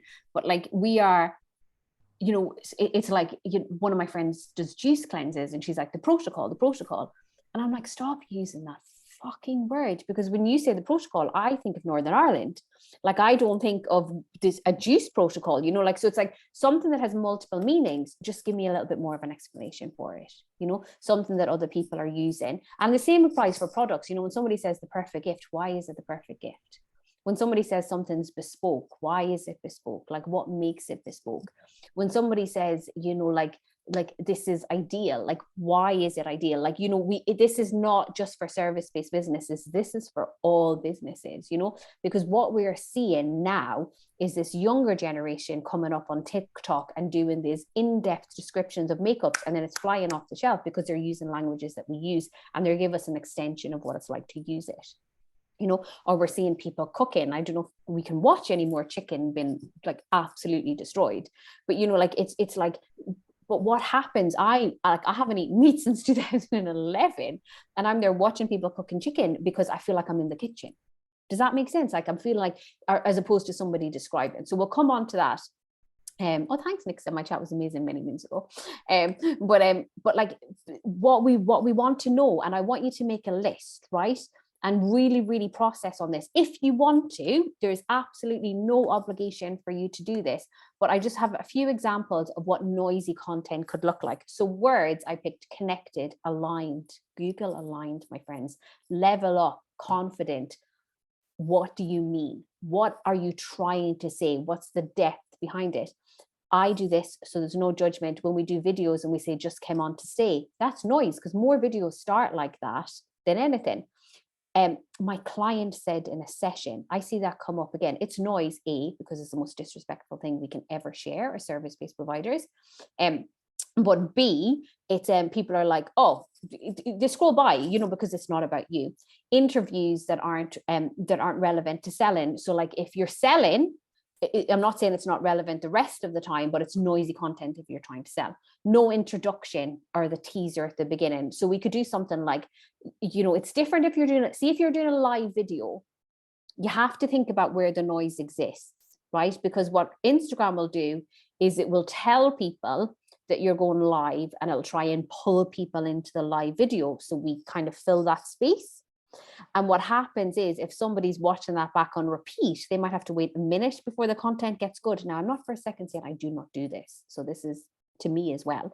But you have to think then, well, who's your actual audience? So if I'm doing a video, what you'll notice, people will jump straight in. It's really good if you're doing real videos, and they'll turn around and say, okay, in this video, I'm going to show you, I'm going to show you how this dog product works. you know, and then you go, hi, and then you go, I'm Rosalind, I'm founder of X, Y, and Z, and then you turn around and then you'd explain a little bit more about the product. So think about what noisy content is. For products, it's just product-based photos with poor photos. It's product shot over lifestyle shots. You know, would you rather see a water bottle on a shelf, or would you rather see somebody taking the water bottle out on a walk or on a picnic or to a concert or something? You know, it's when we say it's high quality, it's one of a kind. What do you mean? If there's lack of representation in your products, in your photos, we've seen that now with the transformation from, like, you know, we no longer see slim size 8 to 10 in every photo, you know. Written, you don't want to miss this. If somebody writes a novel of a post, that's noise. I see people and they try and explain the entire concept, and then they never do anything afterwards. And they go, okay, you need to buy from me. I don't need the entire concept. I need one success explained in my language, solving all of life's problems, or if it's not skimmable. Branding, we do want, and this is hard because, again, we're one of many. So I'm not saying this is easy, and I'm not saying we're going to master this overnight, but if you want compelling content that's going to stand out, we look at the colors and the phrases and so on. So these are just some examples. I'm not for second's sake going for all of them, but what I'm saying is sensory overload for the customer is real. Sensory overload for your potential clients is real. And if we think that 2/3 of people right now in the UK are saying that they're cutting back on non-essential expenditure, the one gift that we can give our customers is clarity and speaking to the people who are ready to buy. Okay. So we always want to think, what do you really want to say? Like, take in your successes and convey them in a way that does not have scrollable content written all over it, you know, and because that social media is designed to scroll, you know, when we're sitting speaking to people, if we're at networking events, it's designed to move around and meet as many people as we want, you know. Most marketing is designed for a glance, you know, so we have to really cut through that. So if I was to give a top tip when it comes to, well, I'm not quite sure what to do about this, like, how do I do it? You could look for inspiration from the best in your industry, right? Not your local competitors. You can look for inspiration from somebody outside of your industry, right? Something completely different, right? Something like so different that, you know, nobody in your industry is going to have those ideas, and you could look for something from a similar industry as well. So if you're a service, you could look for something from another service-based industry, and if you're a product, you could look for something, a product. But do not, I am begging you, do not look at your competitors as your go-to for the benchmark in selling, because it's just not happening, right? You know, because number one, you're going to sound like them. And at best, you're going to sound like them. At worst, you're going to sound like them and not generate sales, you know? So, you know, we have to always think back to that exercise of the past 10 people that we've worked with. Scroll out the people that we don't want to work with again with the deepest compassion. And then kind of think, okay, is my content speaking to them in that yellow circle during my push period or during my sales period? Okay. So the last thing in our 3-step process for priming our audience. Now you can you just imagine for a second, right? Anyone who's got, like, you know, when they do those videos and they say, this is what it looks like to have 100 people in a room, and this is what it looks like to have 500 people in a room and 1,000. Even if we're like conservative saying, right, 10% of our followers could be potential clients. Could you imagine what is possible for you if you experiment and consistently speak to those people in that yellow box, explain your language, and do so by giving them an experience of what it's like to buy from you, right? So rather than describing our product, we're going to give them an experience of what it's like to work with us, right? So for class-based businesses, for Catherine, is we would turn around and we'd show how we set up the room, right? We would have a mum and a child to just come on and say, okay, this is how we experience the class and this is what it looks like. You know, we do a guide. This doesn't have to be something totally out there or something totally elaborate. This can be simple. This is the whole point, is that it's simple. We could do a tour of our venue and then ask a question at the end. We've saved a spot for you. Here's how you book it. You know, we can do, rather than describe in our curriculum, we could turn around and say, well, which is your favorite? I just want to talk you through the curriculum, which is your favorite, you know?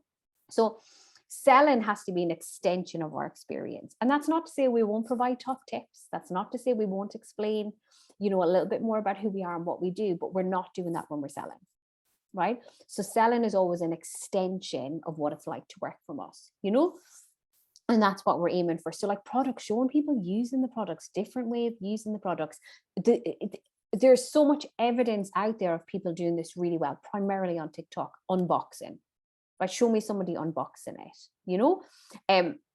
Like Nancy, one for you was like, we did recently, one of my friends and I, so I did a business art class. It was like a creative expression art class and I loved it. And then I discovered that a lot of things of what we were doing is in art therapy. So I looked up art therapy on TikTok and they had an exercise about creating a worry garden, you know? But see if somebody said to me, right, okay, guys, I just want to show you one of the ways that, so, you know, people say, get out of your head. What the fuck does that mean? Right? It's there. Like it's with me. It's an absolute saboteur. Like it's going nowhere. But if somebody said, guys, I'm just going to talk you through one of the ways that I help you get out of your head when you're in our therapy sessions, and it's a little known thing of a worry garden. And I'm like, and they go, right, write down your worries. I don't know if anyone's seen it. Look at it on TikTok. They go, write down all of your worries, then get out your pens and paper and turn that into a worry garden. And this is just one of the many techniques that I use with my clients to help you get out of your head, feel more at peace and feel less stressed. Why don't you try it at home and let me know what you think? As opposed to going, I help you get out of your head. Like it's just, it just start to think, how can I give people an extension and speaking to those real people? And I promise you, your competitors aren't doing this. And the reason that they're not doing this is because we've bought into a world whereby we tell people what we do, we add massive amounts of value, we bombard them with information, and then we go, shit, I'm not converting. Here's why. Okay. And I'm not judging people. I think it's absolutely a crime that we've gone down the route of confusing small business owners so much, because we've lost the essence of what it is that we're doing. We are going back, my friends. Did I press screen share? I don't think I did. Hang on 2 seconds. Right. So here's are just examples. Rather than telling me you're a social media manager, show me you work with business owners who are really busy, business owners who fear visibility, business owners who are going through a lot of shit, and you help them get results. You can talk them through your intake process. Guys, this is what I do when I take on a new client, because I don't need to know the 5 benefits of working with a social media manager. What I need to know is how you take me on. What I need to know is how you offer me comfort and support as I'm passing the reins on over to you, because I've never outsourced this part of my business before, right? Don't tell, another typo, I'll fix these eventually. Don't tell me you're a stylist to help me find my style. Show me how you work with clients who are ready to create a space that feels perfect for them. Don't tell me you can help me understand color psychology. Talk me through the process of understanding color psychology. What's step 1? What's step 2? They're never going to do it themselves. It's like talking me through how I dye my hair. It's just not going to happen. You know, they're still going to need that expert, but talk me through the process. Don't tell me you offer bespoke gifts. Show me the process of determining what I really want and the creation of this one-of-a-kind gift. Now, hang on a second. I have some really cool examples that I'll switch to in a minute, because I've got some real life examples I found today as well. Right. Don't tell me you have the perfect picnic blanket or product. Show me how I can use this blanket this summer to enjoy more time outdoors. One for you, Rosalind. Show me how your dog products mean I can go to the beach without fearing for my life that the dog's going to run off, you know, because that's what people want. You know, they want to go for leisurely strolls. They want to have that fun. Show me how your product makes that happen. Now, modern technology means we can do this with Reels. We can do this by telling stories in our emails. We can do this with some really cool photographs that we combine. You know, I'm not asking us to go through massive amounts of work here. I'm just asking us to make the tiny tweaks. Now, if you give me 2 seconds, I'm just going to stop the share and bring up the examples that I have. I think I do have it here. So I'll just be 2 seconds.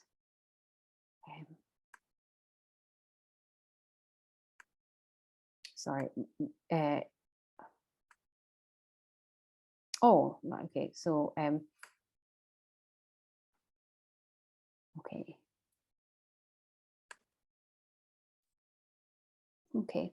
So while I don't necessarily think this is the most amazing content, what I do think, I don't know if everyone, Teal Swan's amazing, like everyone follows her, she's incredible, but see why she's done, do this now to find more abundance in your life, right? She's not going, like most people when they talk about abundance, they explain the history of abundance, where it came from, do this now. It's probably speaking more to the turquoise, but what she does so well is you go through it, she tells a story, and then she tells you why you're stuck, you know, and she tells you how it makes you feel. So she's validating, offering an alternative thing. But then when we get to the end, she's selling.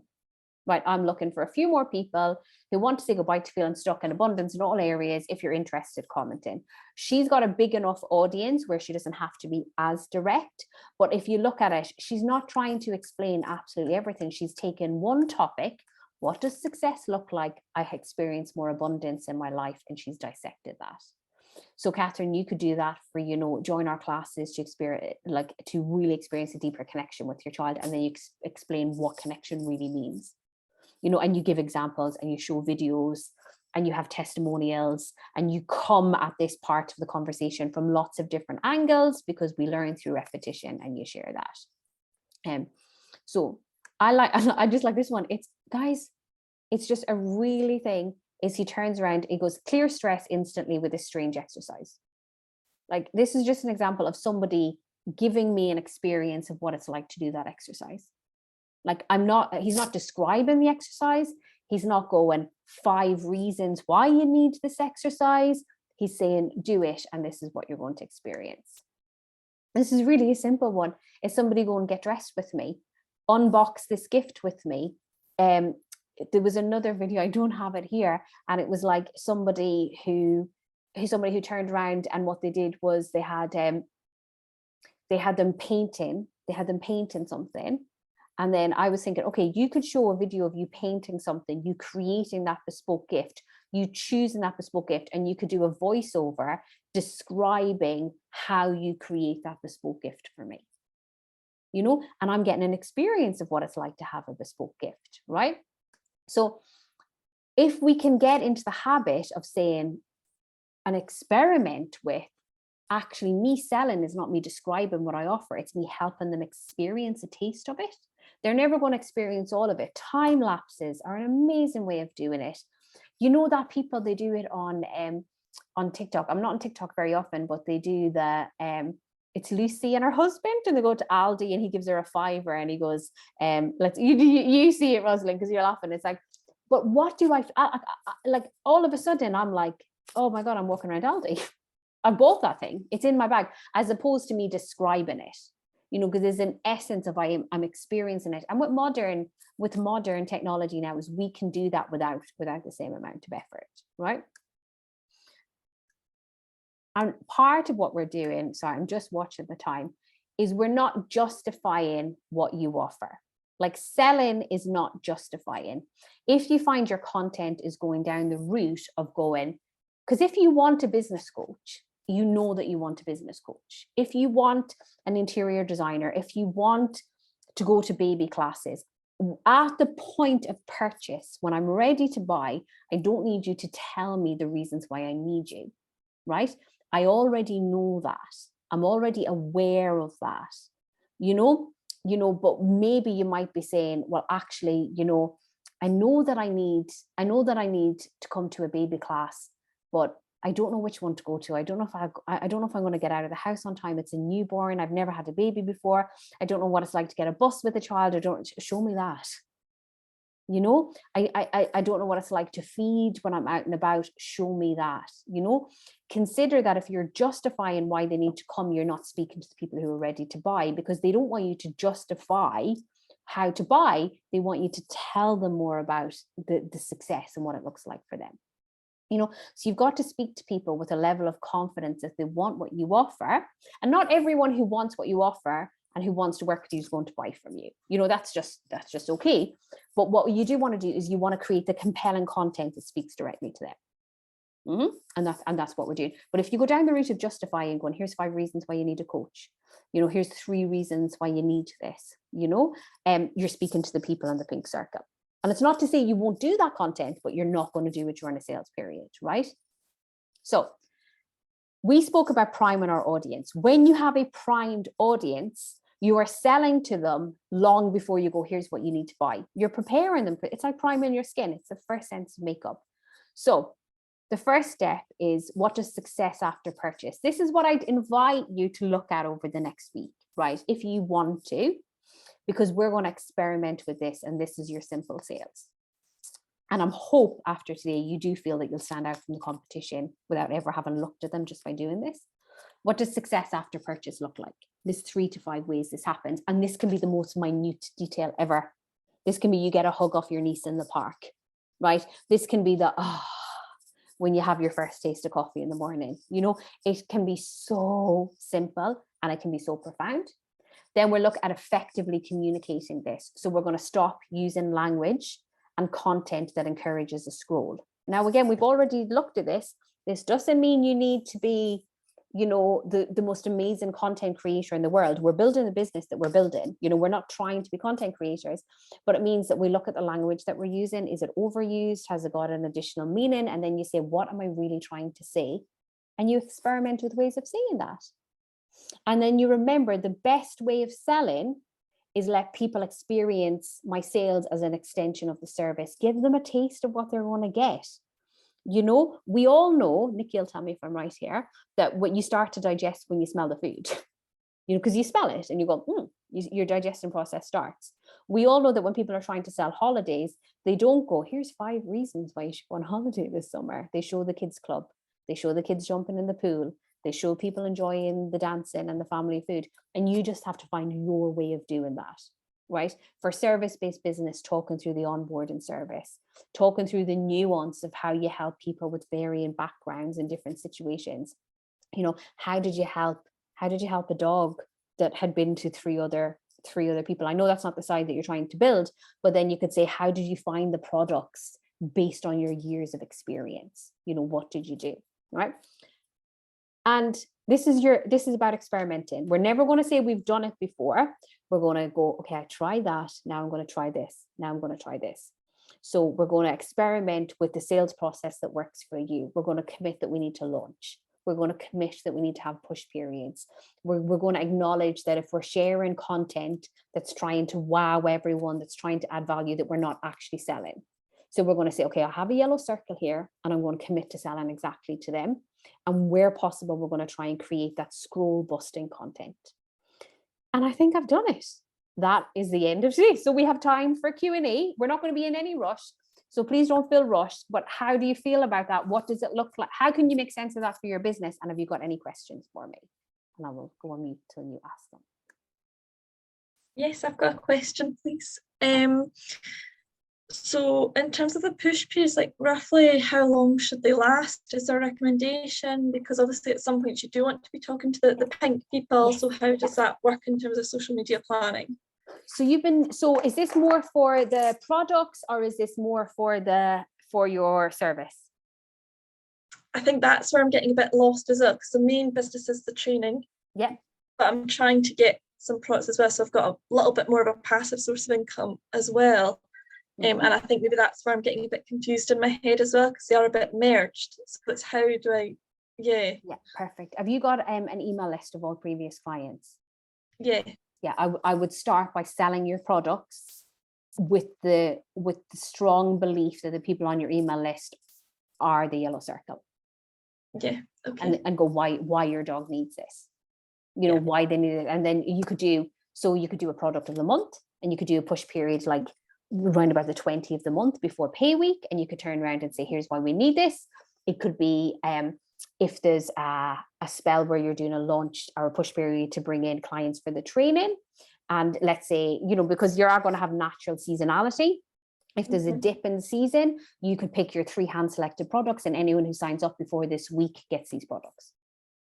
Okay. You know, so you can start to use it. But I would look at your needs, and this is what we will look at next week, you know, what your needs are in terms of income, what the desires of the market are, and then we'll turn around and say, actually, well, I know I'm going to be quiet during the summer, so I either account for the income the rest of the year, or I turn around and I say, well, this is the offer that I'm going to do then. Or maybe it's the winter for your business, but you know, you'll start to compensate. But I would say products round pay week, You could do a push Yeah. period for that entire Okay, week. and then Yeah. roughly sort of last, so maybe about a week then, sort of the week just before payday. Yeah. Yeah, Okay. yeah. So you could start to talk about, well, what does success look like? So you could do videos of you taking the dogs out. You could do like, carousels, why these products are amazing. We could like just talk up the product, talk me through it, what's Yeah. in it, why do I need it, and save that content because you'll use that content again in a year. Yeah. So don't age the content if possible. Mhm. And just slightly related question, do you use any software that uploads it to social media for you? Because at the moment I'm just using Instagram and then clicking the button that says also post to Facebook. Yeah. I like schedule through Canva or Meta Business Suite. If anyone else has got any suggestions, Yeah. share them. The only downside about Canva is you cannot do the carousel posts. Yeah. But if you're creating it in there, then yeah. Yeah. Okay. Mhm. Thank you. Whatever works. Any more questions? Come on, don't be shy. Hi. Hi, Kate. I'm currently in a launch phase just now. I'm selling for my next term, and I kind of go through phases. So I sell to my current customers to try and encourage them to rebook, and then I've got some waiting list people, so they're my kind of next sphere, and then I kind of open spaces to everybody else. I'm just obviously thinking then about whether it dilutes things a bit to have, a kind of mixed message across social media.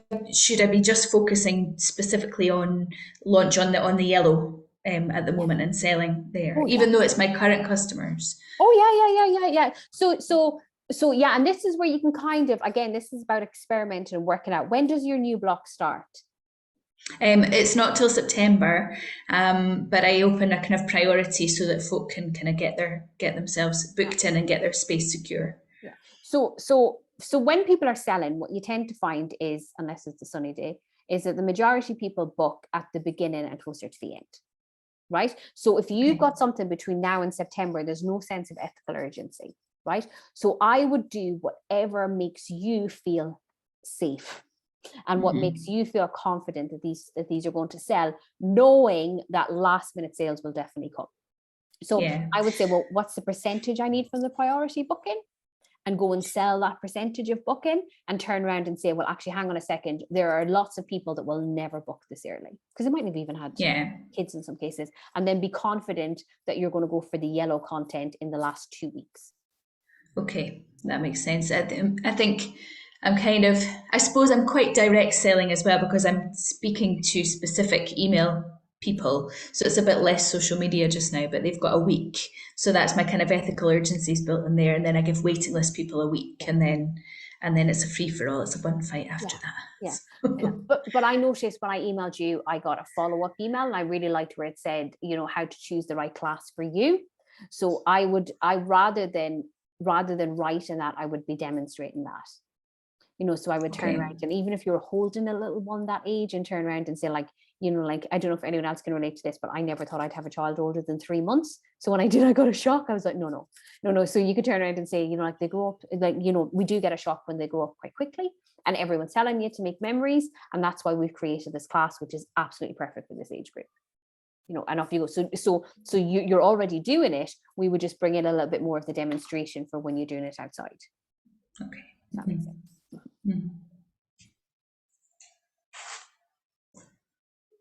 Any more questions? Don't be shy. Oh, got new messages.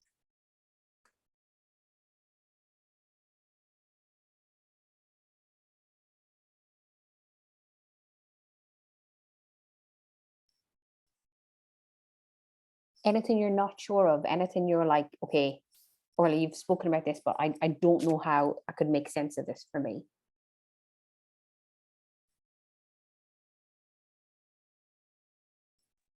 I'm just wondering about actually similar to Rosalind's question, the push period for therapy. I wouldn't have a clue what that would be like. Yeah, I would probably say, so therapies and coaching, you're enrolling all year round, right? Yeah. So unless you decide to do like and I'm not suggesting that you do this, but like, unless you decide to do like, like a summer program or something, but you would probably say, well, actually, when will people naturally need therapy? You know, is there a time where it's on their radar and they're thinking about it? It's a low hanging fruit. And I would imagine January time, maybe, you know, that people are doing. So you would turn around and say, well, actually, I'm going to do a push period in January. And then I'm going to say, well, my retention rate's really good. So I'm keeping a lot of those people on for quite a little period of time, but some will naturally fall off in July. So I'll do another push period in July, you know, or you might decide, I do a push period towards the end of every month if I need to take 1 to 2 clients on monthly. You know, and this is what we'll discuss next week. We'll look at your individual businesses. We'll look at how you want to sell for that. I've got a little different system where we can like plug and play in the content that works best for you. But like, for instance, you know, for mine, I could do launches every time I finish with clients and go, okay, oh my God, I've got space for clients. But it feels more natural to do a push period and be like, okay, you know, I don't want to talk about it solidly one-to-one coaching for a longer period of time, but I might do a push period where I run a bigger event and more people see me. And that would be my push period. Does that make sense? Which will naturally be the end of August, you know? Mm-hmm. So you don't have to follow these set in stone. You could turn around and say, well, actually, do you know, maybe every month I want to take on 1 client. So I would do a push period at a certain time each month. Doesn't have to be the same time, but it's not going to be all month. Because there's no reason to. And then your ethical urgency then is, actually, guys, the space is opened up, you know? Yeah. But I would always caution people about listing the number of spaces, because if they don't fill it, most people pull back. So people go, oh guys, I've got 3 spaces. And then if they don't sell it straight away, they go, oh, fuck, I'm just not going to sell anymore. You know, so you could say limited spaces available. And I'm not asking you to lie. That is a preservation to keep you selling. You know.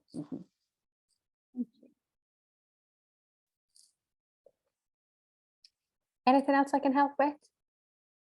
Have you enjoyed tonight? No, sorry, like yes, yeah. So I'm hoping that you're seeing the kind of the lens that I want to look at sales from, and it's like, it's what we're seeing up and coming right now is that like the humanity is key, the personality is key, the using the, especially since 2020. Like what we notice is, although, you know, the period didn't last maybe as long as we need to see the transformation take place in, what we're noticing, people are not falling for a pain point marketing as much, right? So, you know, it was before, it was kind of like, oi, you're fat, come to Weight Watchers. That was literally what it was. You know, like it was like, here's your pain point, you need to do all these things. Now we have to look at it through a human informed lens. And I don't use the word trauma lightly, but we have to actually look at it as people are human, and we turn around and we would actually validate. We'd probably say, well, actually, you know, what do you already know about yourself and how can I sell what I'm offering? You know? So what we're trying to do is bring back the authentic selling has gone down not a wrong road, but authentic selling pre-2020 used to mean not using sleazy tactics.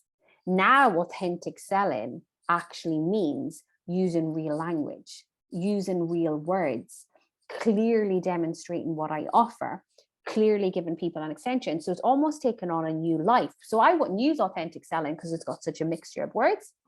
But I would say selling that feels comfortable for you, because we can all sell. But we cannot go down the route of going, this is what I offer, come and buy it. It might work, and it will work at times, but we have to say, actually, I know I need to find my audience. I know I need to stand out from the crowd, and selling essentially is letting people experience what I offer over describing it or educating them. And that is our homework for the next week for experimenting. That's all that I ask that you do. Well, I ask that you do it forever. Next week, what we're going to look at is like the idea generation, right? So we have a thing where we're going to turn around and say, okay, well, if my push period is 2 weeks, for example, what do those 2 weeks look like for me, right? What's my validation? What do I need to happen in order to keep going? Am I a planner? Do I plan ahead? Am I a perfectionist? Do I need everything to be perfect? You know, am I somebody that fears visibility and maybe I need to hold back? Am I a high risk taker? And it's really going to be a lot more about you understanding who you are, and you turn around and saying, actually, I need instant validation, right? In order for me to keep selling, somebody needs to buy from me straight away. right? But what happens if that doesn't happen? What's in your toolkit, you know?